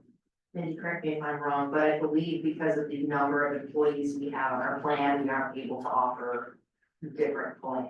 That's how it was with PHP. I don't know what the options Gallagher is going to be bringing us in the next month, if that's something available through Blue Care Network or whoever they're bringing options from, so we can ask about that, but yes, that is correct through PHP. We were too small. We have 10 employees right now that opt out of insurance. So a quarter of our employees don't take our benefits. And I know there is there's a payment as well for individuals that do opt out. And how much is that? It is. 5,500 per year for a family plan. It's less if we were to have a single opt out, which we don't. Gotcha. Commissioner Christie. One question on the HSA and HR, what is our reimbursement amounts and then ultimately our caps? And is that annually renewed or is it diminishing? How do we structure that? So the way that it's currently set up is that we have the HSA portion and we put 3,500, correct? 3,200. 3,200 for per family for the HSA. Any costs on, above that to get to our out-of-pocket maximum, we're covered through the HRA 100%. So the employees pay their portion of the upfront premiums, and then it's 100% covered on the back end of the plan through the HSA, and then the HRA once they hit that 3,200 in healthcare costs, which I would say we have 5 or 6 employees each year that go over that original contribution to the HSA that would be for the HRA. And then is there a reduction annually or is it just 3,200? It's been 3,200 the last 2 years. It was based off the IRS rate amount when it was originally set, I believe. I think it goes to 33 This year, but yeah, our contribution was probably 32 this year. So what's the total out of pocket for max that you just talked about? What's that total? That, I mean, potentially, In front of me, it's, well, how about this? Do you have an SPD that can just be sent out to us? for the current plan. Yeah. Yeah, So, I mean, that would probably be helpful. That gives you at least a sense now, yeah. Yeah. Probably be the easiest. Unless you're getting. Unless you can just rack it off your brain, I don't have a problem, but. No. no, and I hate to do a rough estimate, but I don't even, I hate to give you the wrong.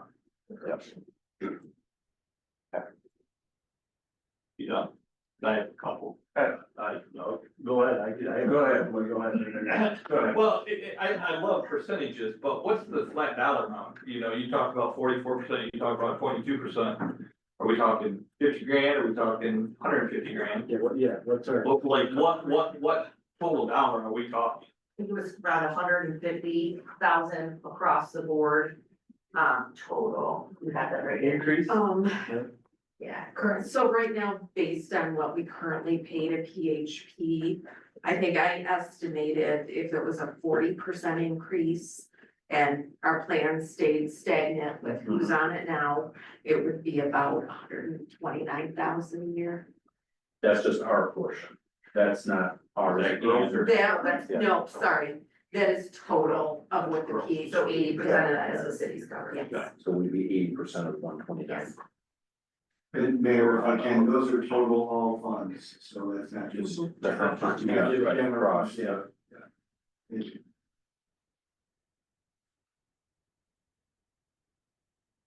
And it's 3,200 on top of that for 31 individuals or so, right?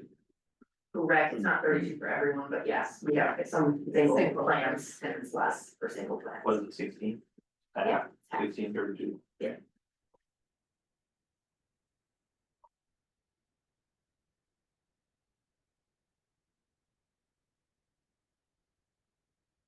Yeah, more, Chris?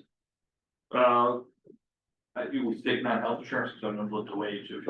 Let's do health insurance, If get you into that. have more health insurance, go ahead. I don't particularly, I guess there was one question I do have, I mean, as far as tonight, what are we looking to come out of this discussion, or is it just informational? For this part right now, for the health insurance is informational, and then I wanna talk about, and at least get some direction from this body.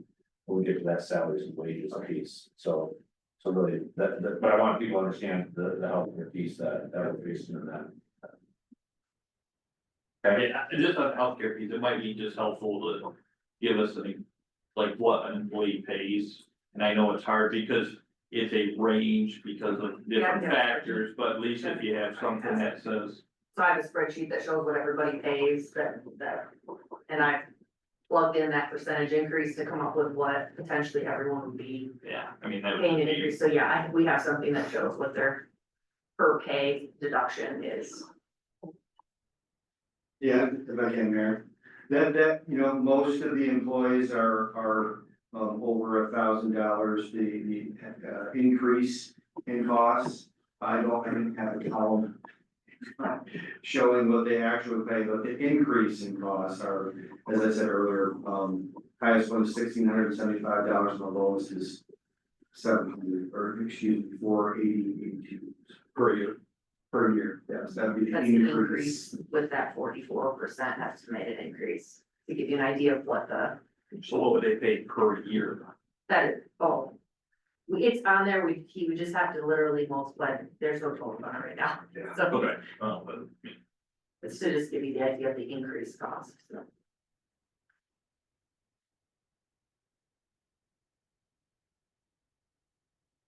so if, anything else on healthcare? So, I guess, what I'm hearing from you as well, Mindy, we're gonna get some recommendations that are coming back.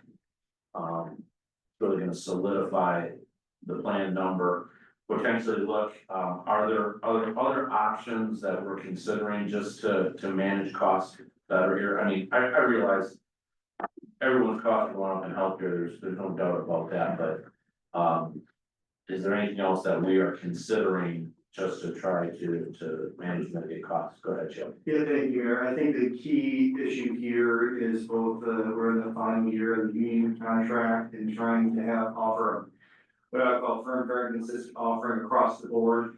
Getting into this last year, getting into negotiations, understanding what options we may want to consider and moving forward and addressing those costs. I think that would be a prudent step as opposed to perhaps a stopgap issue and having two different plans, if we can even have that, is you know, Clerk Seavey indicated before. So wanting to establish this first year with the closest thing that we can with regards to that tie bar to the CCLP, as well as being able to work with our employees and understand the full repercussions of cost.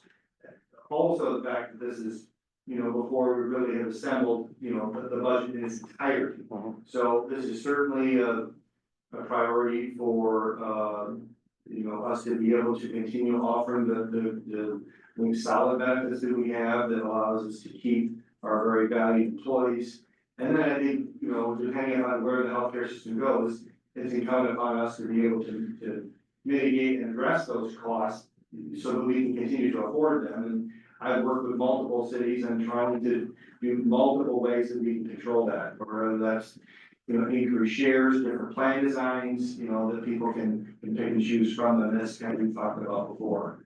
But I think, moving forward with this last year, keeping this, simple and across the board is the easiest way, and then really diving deep into that next year, kind of after all this PHP stuff settles out. I think that will, I think it'll equalize and it'll hopefully bring up other options as these plans continue to change. And those book of businesses with regards to the plan designs, are able to be, I'll say, more right sized. Thank you. Christina.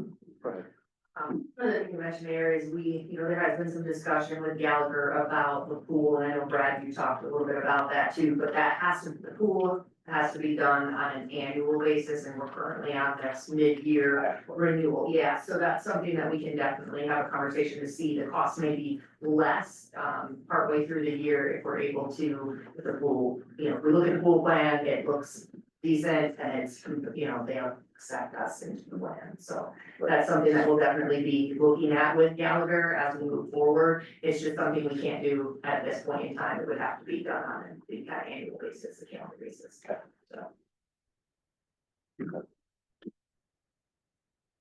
Health and healthcare.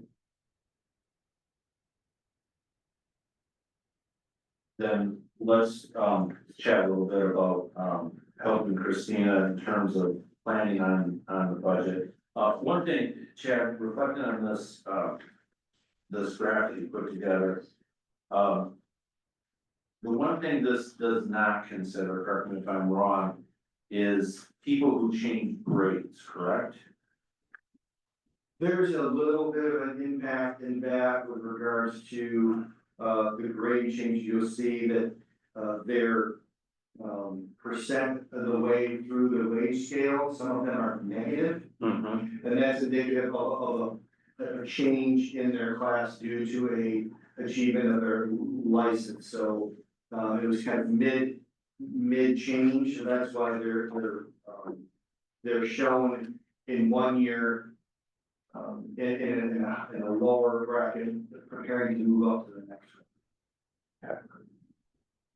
But yeah, this should account for all employees in their current positions with the salary bands as they were kind of, removing the, roughly 10% adjustment last year that was done in them. So we kind of slid those bands back to where they would have been, just to be able to show where in those bands their salary ranges would be then. Yeah. So even then, all of them are still under 100% of those bands, and quite frankly, a lot of them are in the 40 to 60 range. So you mentioned 3.5%, which is that number is derived from where?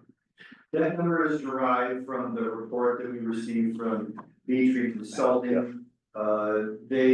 This is what their statement is. B-Tree Consulting is recommending that the salary positions receive a 3.5% increase in 2025 to maintain a balance with the, I think it's CCLP, local 569 employees protecting against higher paid municipalities encroachment, allow for a higher base pay for minimum experience for new hires.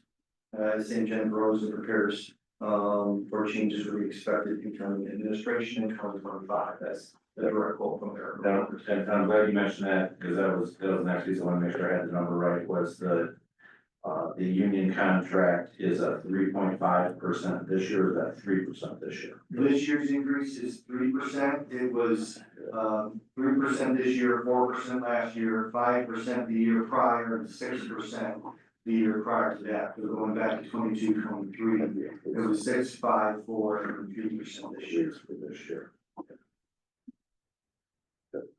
And I know during personnel committee, Commissioner Huffnagel was looking at the CPI, and I believe that was that 2.2% or 2.5%? I recall something like that. I think it was 2. 5.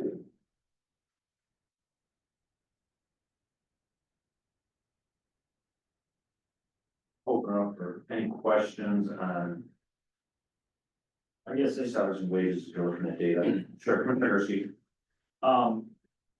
Was the personnel committee, they were gonna make a recommendation to us, correct? So, Eric and Eric had to depart early, so I'm bringing this forward as a suggestion. To get the conversation going, the piece that I'm glad we started with the healthcare costs, because we recognize that employees are gonna pay more out-of-pocket expense for healthcare. We also realize, as part of this conversation has been discussed, we are gonna work on that wage study. That's gonna take at least 6 months, is best guess. Before we have that reissued to us, which would put us into next year, certainly. The suggestion, I had mentioned it at the Personnel Advisory Committee, acknowledging that employees are gonna pay more out of pocket. But I also wanna be aware here that we have employees who make a higher wage at the same time, which sort of is an offset here, and I wanna make sure they at least their paycheck maintains the same, so the paycheck is not cut. The suggestion that I would bring forward for the time being right now is this is contingent upon, of course, us completing the study as well, but entering into July 1. For employees who did a 3% cost of living adjustment, that would not be any changes to any of the salary ranges or bands. Knowing that that's really a moot point at this point, because we're gonna be completing the study and then looking at and assessing each position once we have the new bands established and work on our steps through those bands. So we'll be looking at 3%. But I would make the recommendation then for department heads and above, we do a 1.5% COLA, so that we are at least acknowledging their increase in healthcare. So we would give department heads and above 1.5, and then all other individuals would be a 3% COLA. What Christine's really looking for is what numbers right now. Give her some guidance to plug into the budget, knowing that, the budget still comes back before us. Just really looking for some guidance in terms of what and how to do that. Christina? Yeah, real quick question, when you say department heads, I know in the personnel committee meeting, you talked about level 9 and below would be the 3 and 10 and above. I'm just asking because we have like what we call supervisors, sometimes those get grouped into department head. I just want to clarify probably. Yeah, I believe you said 10 and above. 10 and above Yes. would be the 1.5. I just wanted to clarify Yep. that. Yeah, thank you for the numbers, everyone. Thoughts? Well, it seems reasonable to me at the time. I mean, knowing that we're gonna go into this wage study, we gotta know what's gonna come out of that, so. Yeah, that's gonna, and I said to Chad and Christina, knowing when we get that back, that could be a decision point for us as well. As we assess, if we do need to make adjustments at that time, certainly, I feel this body should make that consideration. I know there's some different opinions as to where we think the ranges are. Let's let the data drive that, come back, at least we're acknowledging the increase now, and then as we get into next year and get that wage study completed, we've got to look at the alignment of staff to it. I guess just one question on the wage study. Is it the desire, are we ultimately gonna direct staff to solicit for bids for this or proposals and then bring back this so we can? I believe, Chad, are you working on the RFP for that? I would request that come back to us. Chad, go ahead. Yeah, that was suggested to be included in the FY 25-26 budget, so it'll be incorporated in there, and we'll include that under activities in that budget year. Yep. Yeah, go ahead. Yeah, I would just say, certainly understand the, I guess, concerns over the salary increases with regards to the study, I think you referenced that, and I think lacking the study, and with the referenced information with regards to all employees, including department heads, which are indicated in the table here, there's no one, really, there's only a few employees above the 80th percentile in that regard. And to, I guess, separate certain employees, including the department heads, and give them half a raise with no justification, I think is difficult. And that would be my, I think, strong recommendation to, use the data when we receive it, as that particular justification. So these rates which are presented here in the graph are just inflated, at COLAs or below from the 2017 or 18 study, accordingly. So, that is our certainly point of reference and certainly justification for those, and I think, doing an across the board one, certainly for the employees who lead the departments and do a lot of the thinking load and hardworking load, and our salary, they're not hourly, so I also like to consider that that places more burden on them without the ability to increase that. I think that's an important distinction between the department heads and hourly employees. That those hours, hopefully we won't have another windstorm this year. But the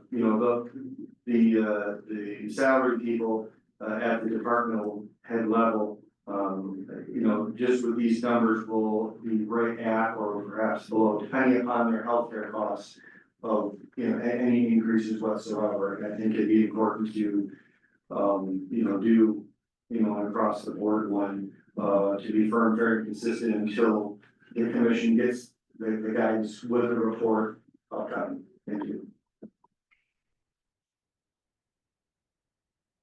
I'm looking for comments and feedback, at this time in terms of, as I said, budget comes back, we certainly could put it in a motion, but as I said, I think, Brad, you said it, we gotta put the budget together yet too. So, depending on the numbers, we're really looking to give Christina some guidance in terms of establishing those numbers. But according to legal, we have to pass some type of resolution for that, correct? Yeah, we'll probably do that in accordance with the budget when we get there. We don't even know if the numbers, once we see the numbers, can we afford 3 and 1.5? We don't even know that yet. What's 1% cost us? What we told salaries. Yeah, I come prepared. Answer that question. What was 3.5, Chad? We had.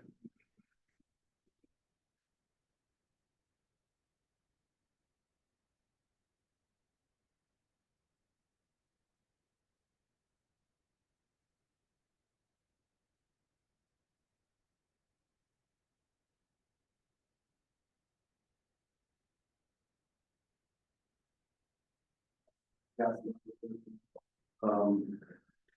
think that if I can there, I think at this point in time, the salary ranges are a priority for the budget. We certainly have not received, not produced the budget in its entirety. We're certainly not in financial difficulty. This action will allow us to prioritize and construct the budget built around these priorities. So our financial position is strong. Our funding of pension liabilities is good.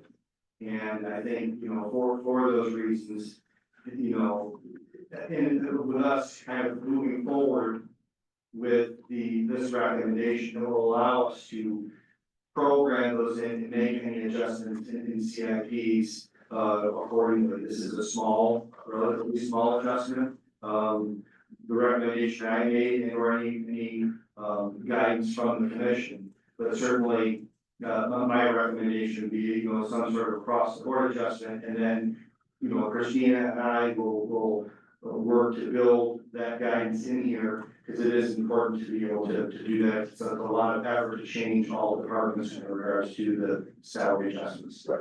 Absolutely, individual versus across the board. Comments, thoughts? Commissioner Gursky. Yeah, I mean, I appreciate the first company's time, I would say let's just move to that for now. We always. After we get the, I'll say firm numbers of what it's gonna cost, you know, it's like, oh, that wasn't what it needs to be, it needs to be, take higher, take lower on some.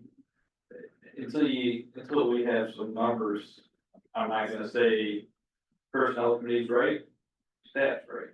I mean, at that point, I mean, I don't know, I guess there's a opinion on that, though, I mean, right and wrong isn't necessarily the right. measuring tool, it has nothing to do with. Well, that. I mean, right size in the budget. Right. I mean, when I say I right, mean, wrong, that's in perspective, right, you know, what money in the world is, doesn't mean you have to. Spend it, you know, that's kind of where I think we're trying to get to, is the fact of. You may, it subjectively, it may look like we're in a decent financial position, I would argue we're not. That we need to have more money put away for future liabilities, Main Street's a prime example of that. So, I mean, yeah, I guess that's my view is. And I guess that's, thank you, Commissioner, because I'm on that same direction right now, is I appreciate Chad. Things are good, but they certainly could be better.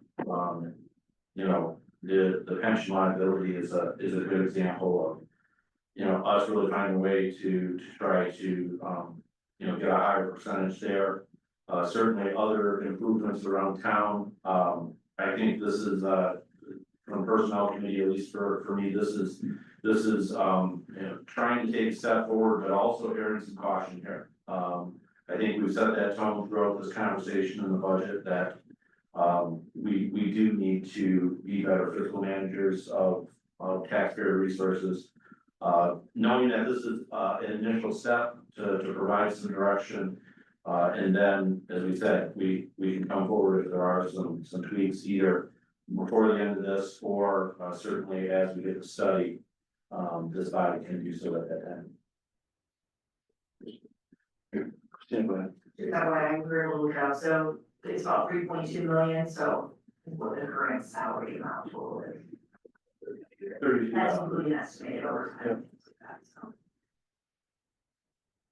Yeah, 1%, and take off the department heads, so. You're well. just one more on the RFP. So we've started the RFP to be ready to roll. I mean, like, so we can see it to review it, so it can get sent out, so we can move July 1. No.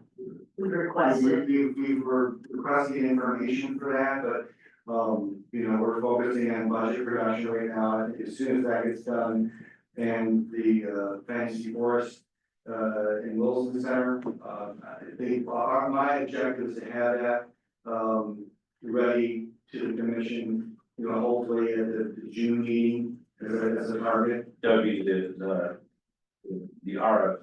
RFP. The RFP will be coming forward, not the bidders. Right. Correct. Correct. Yeah. So. Just put in perspective, though, the 3.2 is nearly 100 grand, I mean, if it was across the board. Not insignificant. Yeah. How many people do we have grade 10 and above then? 4.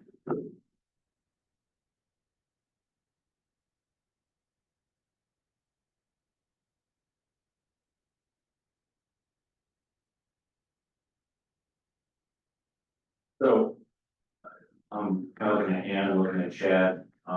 Would you like a motion? Does this give you enough direction to build budget? Yes and no. Yes and no. I mean, we could- There's certainly be a recommendation, for, you know, for the commission, that way there's, I think a commission guidance for the administration on assembling that. And then, pending final assembly, if there's any other adjustments and guidance from the commission, we can make those adjustments accordingly. So I believe a motion then would be in order to direct staff to build the budget. Based on a 3% increase for employees with the exception of those level 10 and above at 1.5%. So moved. It's been moved by Lisa. Is there support? Support by Gursky. Questions on that motion? And certainly, yes, Christina, Chad, as we continue the conversation, we'll keep looking at numbers here. Just need to read that back. Yeah, that we would do a 3% COLA increase for employees with the exception of level 10 and above, which would be 1.5% COLA increase. Recommendation. Yeah, this is a recommendation Recommendation for budget. to draft the budget. Knowing that final budget comes back to us with finalized numbers at that time. I mean, I guess the only thing I'd like to see is what would those 4 people cost us at 3? I mean, just on the side, just tell me a number. Okay. You know, just so, because if it comes back at, I know it's not gonna be 3,200, you know, hey, that's a number. You know, I know it's not going to be because these people are probably making X amount.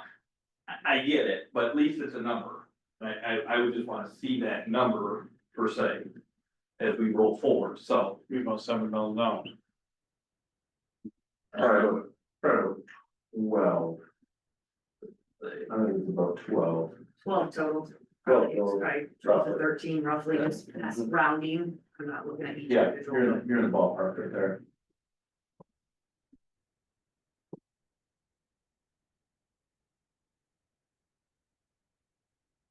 I just want guidance. Yeah, you want guidance. You got guidance. Putting it on. up to the attorney, whether he Yeah. thinks there needs to be motion, the resolution will come at the time of the budget. Sure. After we.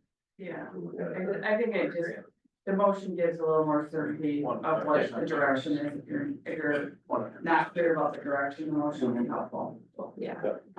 I'm pretty clear. Okay. We got a motion on the table. Finish it if you want. Sure. All those in favor of the motion, signify by saying aye. Aye. Those opposed, motion carries. Thank you. We'll continue on for further time. City manager comments. Thank you, Mayor. I did want to pass around before I get started. I did some research on the TNR programs, trap meter return, interesting document that I found from the New York State Humane Association on how they, do not recommend these programs. And I think we heard a little bit about that here today, just about their concerns. I just thought it was an interesting read coming from, the Humane Association of New York. So just some information for the commission, for them to read, as they have time. We had a special meeting with regards to the, agreement between Bingham Township and the city. I had a conversation with Eric Silm, the same day that you did, Mayor, and working to get a meeting between myself, Director Smith, and representatives of Bingham Township and perhaps their consultant here in the next couple of weeks to begin kind of drafting that. We were gonna avail the city attorney the opportunity to be there, Michael Meir, to perhaps guide us. Not sure if he thinks that would be approved, but just wanted to update you that we're working on dates to get that meeting on the books, so to speak. When we connected, you were gonna reach out to Mike on Friday to at least get a draft started of that document, knowing that there's decisions to be made, but at least getting a rough of that draft. Is that in process? The draft is already done underneath a separate cover a while back. This is just understanding some of the technical terms that would be added to the document that's already drafted. Yeah, so it's probably. You feel we have a draft that we're starting with already? Correct. That draft was then morphed into an authority-based document, so the parent document was a kind of urban cooperative agreement that was written the better part of a year ago. Yeah. So should be a process and provide some good starting points to be able to take our technical discussions, keep those simple, straightforward, and be able to stand that document up. What do you feel are the three largest areas for that conversation / negotiation with the township that we need to resolve? I think that the issues of wholesale issues, coverage issues, and capacity issues. When you say coverage, because Where is this agreement going to cover? Is it just the M21 corridor? Is it the joint planning districts that have been incorporated into the master plan? Those gonna be master metered? my previous understanding, we were, at least from our last joint meeting, correct me if I'm wrong, I thought we were just talking 21 corridor to start. Well, there's opportunities with especially the businesses on the east side of Old 21. That are kind of in no man's land that have been begging, as I understand Director Smith, to be connected to potable water. I think there's also opportunities with these funds that have come down from the state for Salem Township for these connections. Those are very high priority and are very ripe for development. And that's been part of these hurdles in there. So I think talking with the technical team in there, both representatives of them, will allow those opportunities to be created. So I wouldn't want to limit the development possibilities or probabilities based on those dynamics. Because, this may take several years to be able to stand up, and we may find out that this agreement is working swimmingly and no reason to change it. But certainly want to stand this up quickly so that we can continue this partnership and take advantage of the money strong for the state. So wholesale service area, what's your third? Would be any capacity issues. Currently we have 226,000 gallons per day, I believe, that we've allotted. God only knows what developments may come in the next couple of years. So if that capacity is exceeded, what do we do, and what possibly do we do currently with that capacity? There was no addressing of the sale of that capacity to the township. That's also a conversation that the commission may want to consider as part of this agreement. That's another thing. And I know it's been mentioned, and correct me if I'm wrong, but my understanding was, at least from the township, they felt that previous, as we're moving forward with this new agreement, that previous agreement was really sort of null and void. That felt like we were really starting over. So I mean, I think this really sets the groundwork for really the cost of that capacity, unless others thought otherwise. My understanding from the township was they at least saw that as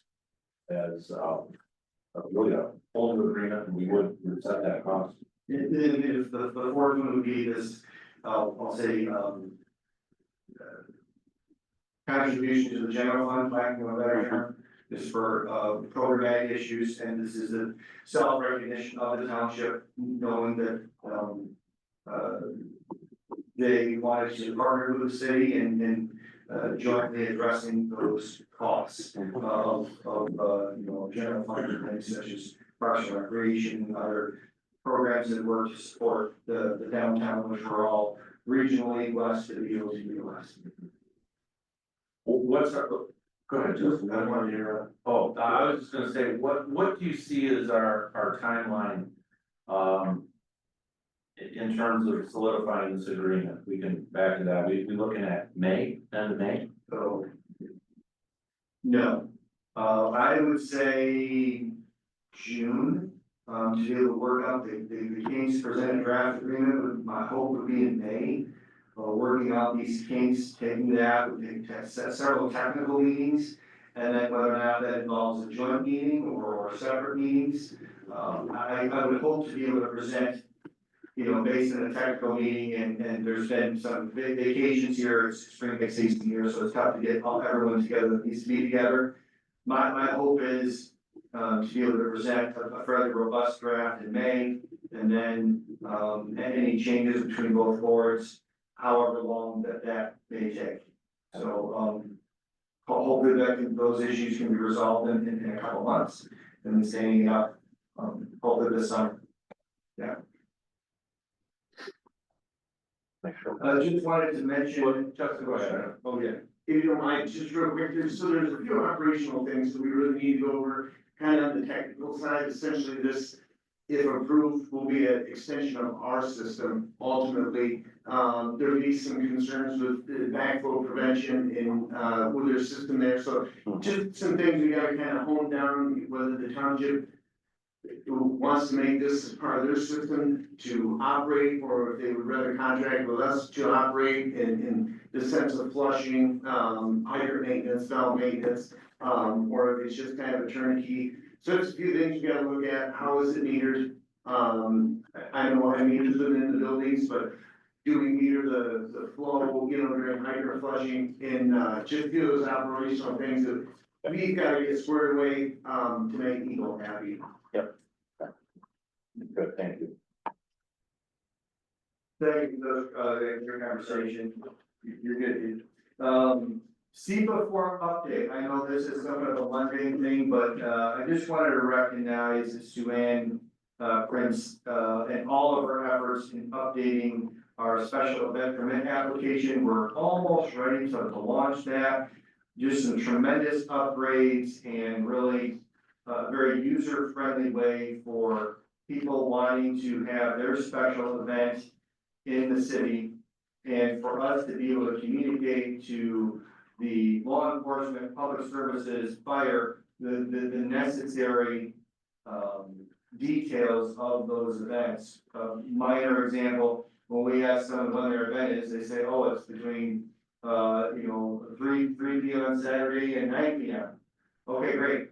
Well, then they come up and they're out there at 8 a.m. wanting to close down all the roads and all the businesses are going ballistic. This form extracts that information, provides all that detail so we can work with the DDA, understand where those changing points will be, and be proactive as opposed to reactive. So the form, I would, perhaps later me bring it up to show you, but it's, really wanted to recognize Sue-Ann and, this all of her efforts we need to ask.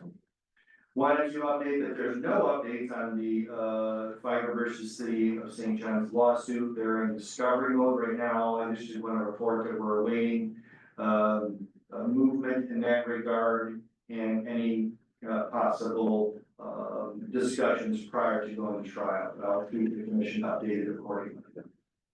Wanted to make sure, you all have this on your calendars, which would be the April 15th, 2025 groundbreaking ceremony for Fantasy Forest. That is, really, I can't believe it's not too far away from now. Certainly, Russell's doing a wonderful job of coordinating that. It's gonna be, I think, an awesome event, working with St. John's Area Community Fund, also leverage additional contributions, but more updates will follow on Facebook and our website accordingly. Quick Wilson Center update, the emergency repairs to the roof are complete. We're working with the contractor to look at dehumidification and mold removal. Those discussions are happening in regards to, making sure we're getting the biggest bang for our buck, noting construction is imminent. Design will be finalized in about the next month, and then we will be moving forward on construction of bidding unit number 1, common space, and the city offices space above that contract. And it pass out I don't know what version we're at, probably 5 of the office space.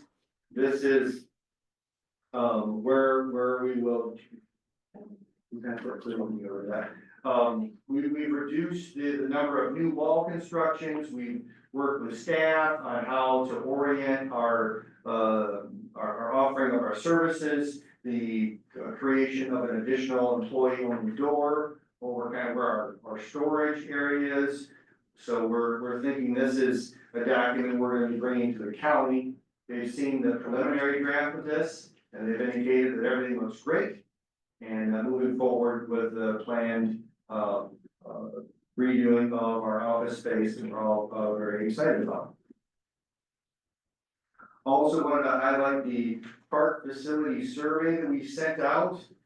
This was emailed to all of my registrants, which is just under 2,900 people. It was also posted on the city's Facebook page. And we have received, just shy of 300 responses. So wonderful data. I won't go into details. But interestingly enough, of the park survey, the most important aspect of all the amenities there is, Tiffany, the restrooms. So interestingly enough, not playground equipment, not the swings, not the merry-go-round, not the spray park, but the restrooms. I thought that was a very interesting survey result. More to come on that. We'll present that at a later date. We just wanted to indicate that the survey prior to the recreation master plan, this will be a component of that. We plan on doing multiple different ones because those 25 question surveys have very low response rate. This is very quick, less than 1 minute survey. It's getting some great data. This is a facility-based one. We plan on doing a couple other ones based on program and others. Also want to recommend, or commend the chief. A while back, I sent in a letter of support for him to be considered as a subject matter expert in law enforcement, for the use of force with the Michigan Commission on Law Enforcement Standards. He was accepted to that. So, our chief is on a statewide commission as a subject matter expert. I think that really speaks volumes for his credibility and his clout, and also his experience and leadership in that field as well as many other fields. So kudos to Chief Kirk. Thank you. I'm noting time. I will just simply say I have just an output. Wanted to update you on code enforcement activities. I try to bring this up periodically because these are all the things that you don't hear about and are proactive in addressing neighborhood concerns. Jessica is just continuing to do a great job on that.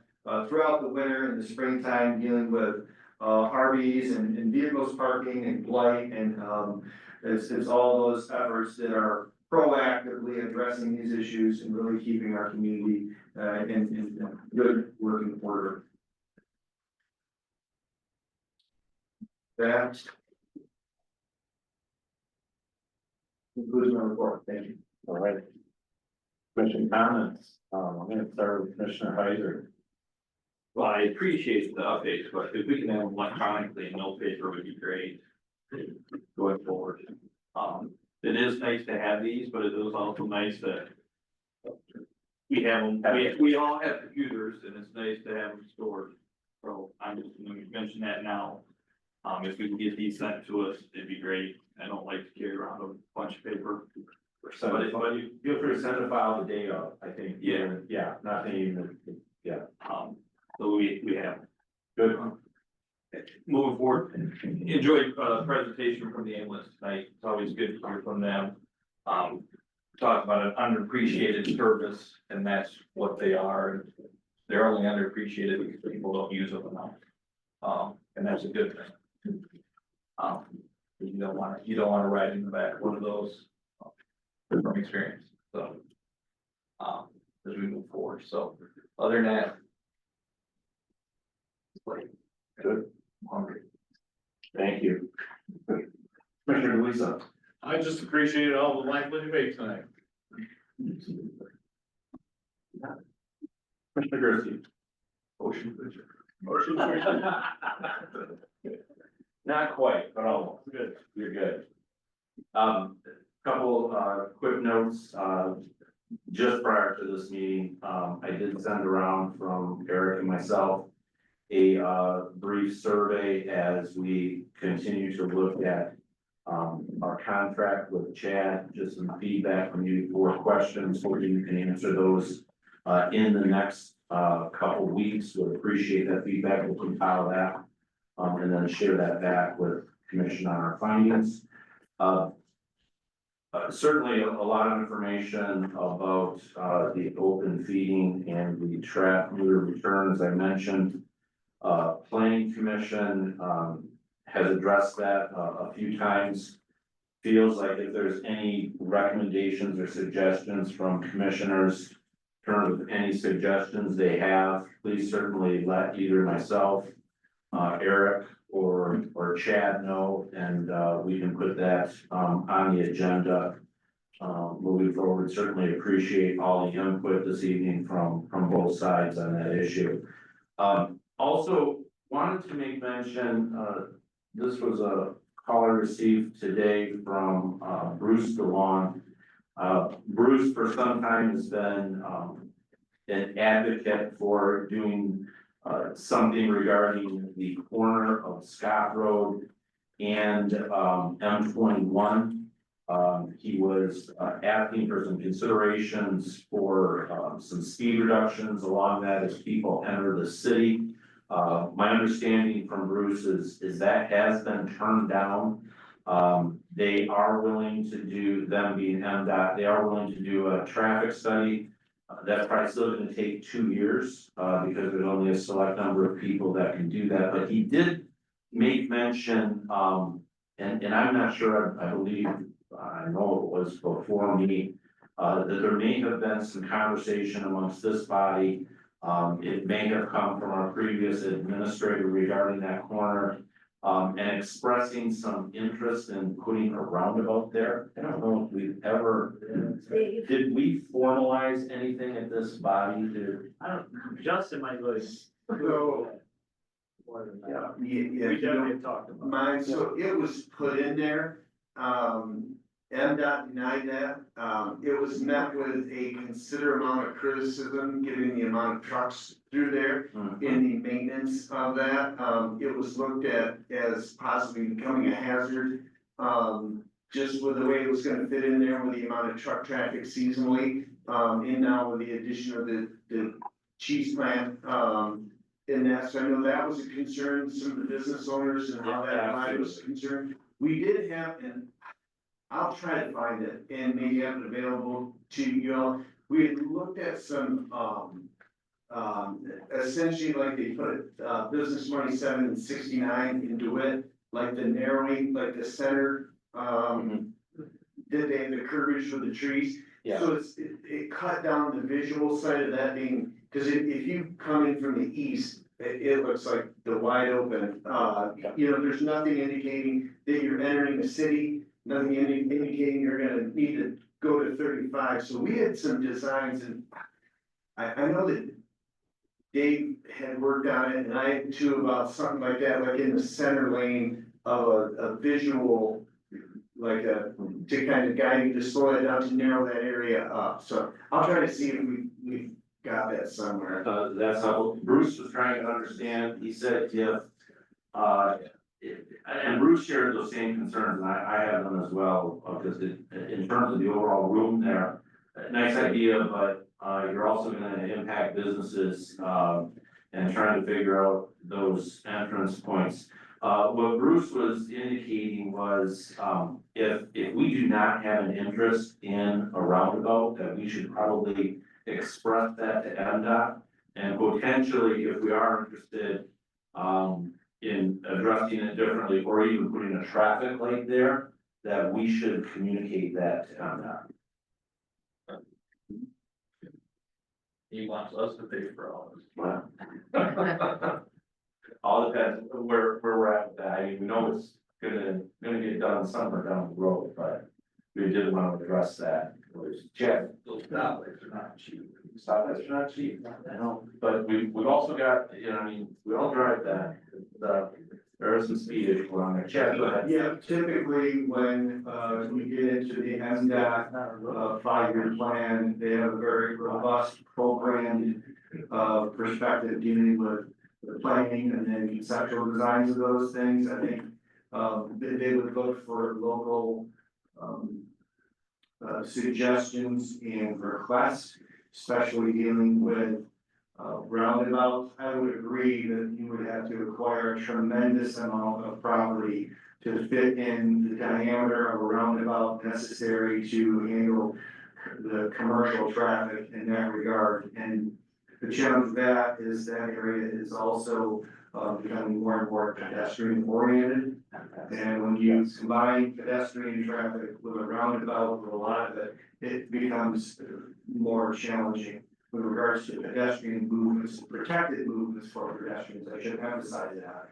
So that would be coming up if that follows suit in the next year or two. I'm surprised that they're wanting this 7 years prior to that. It's just an interesting thing because it follows a very rigid process that their planning departments will begin.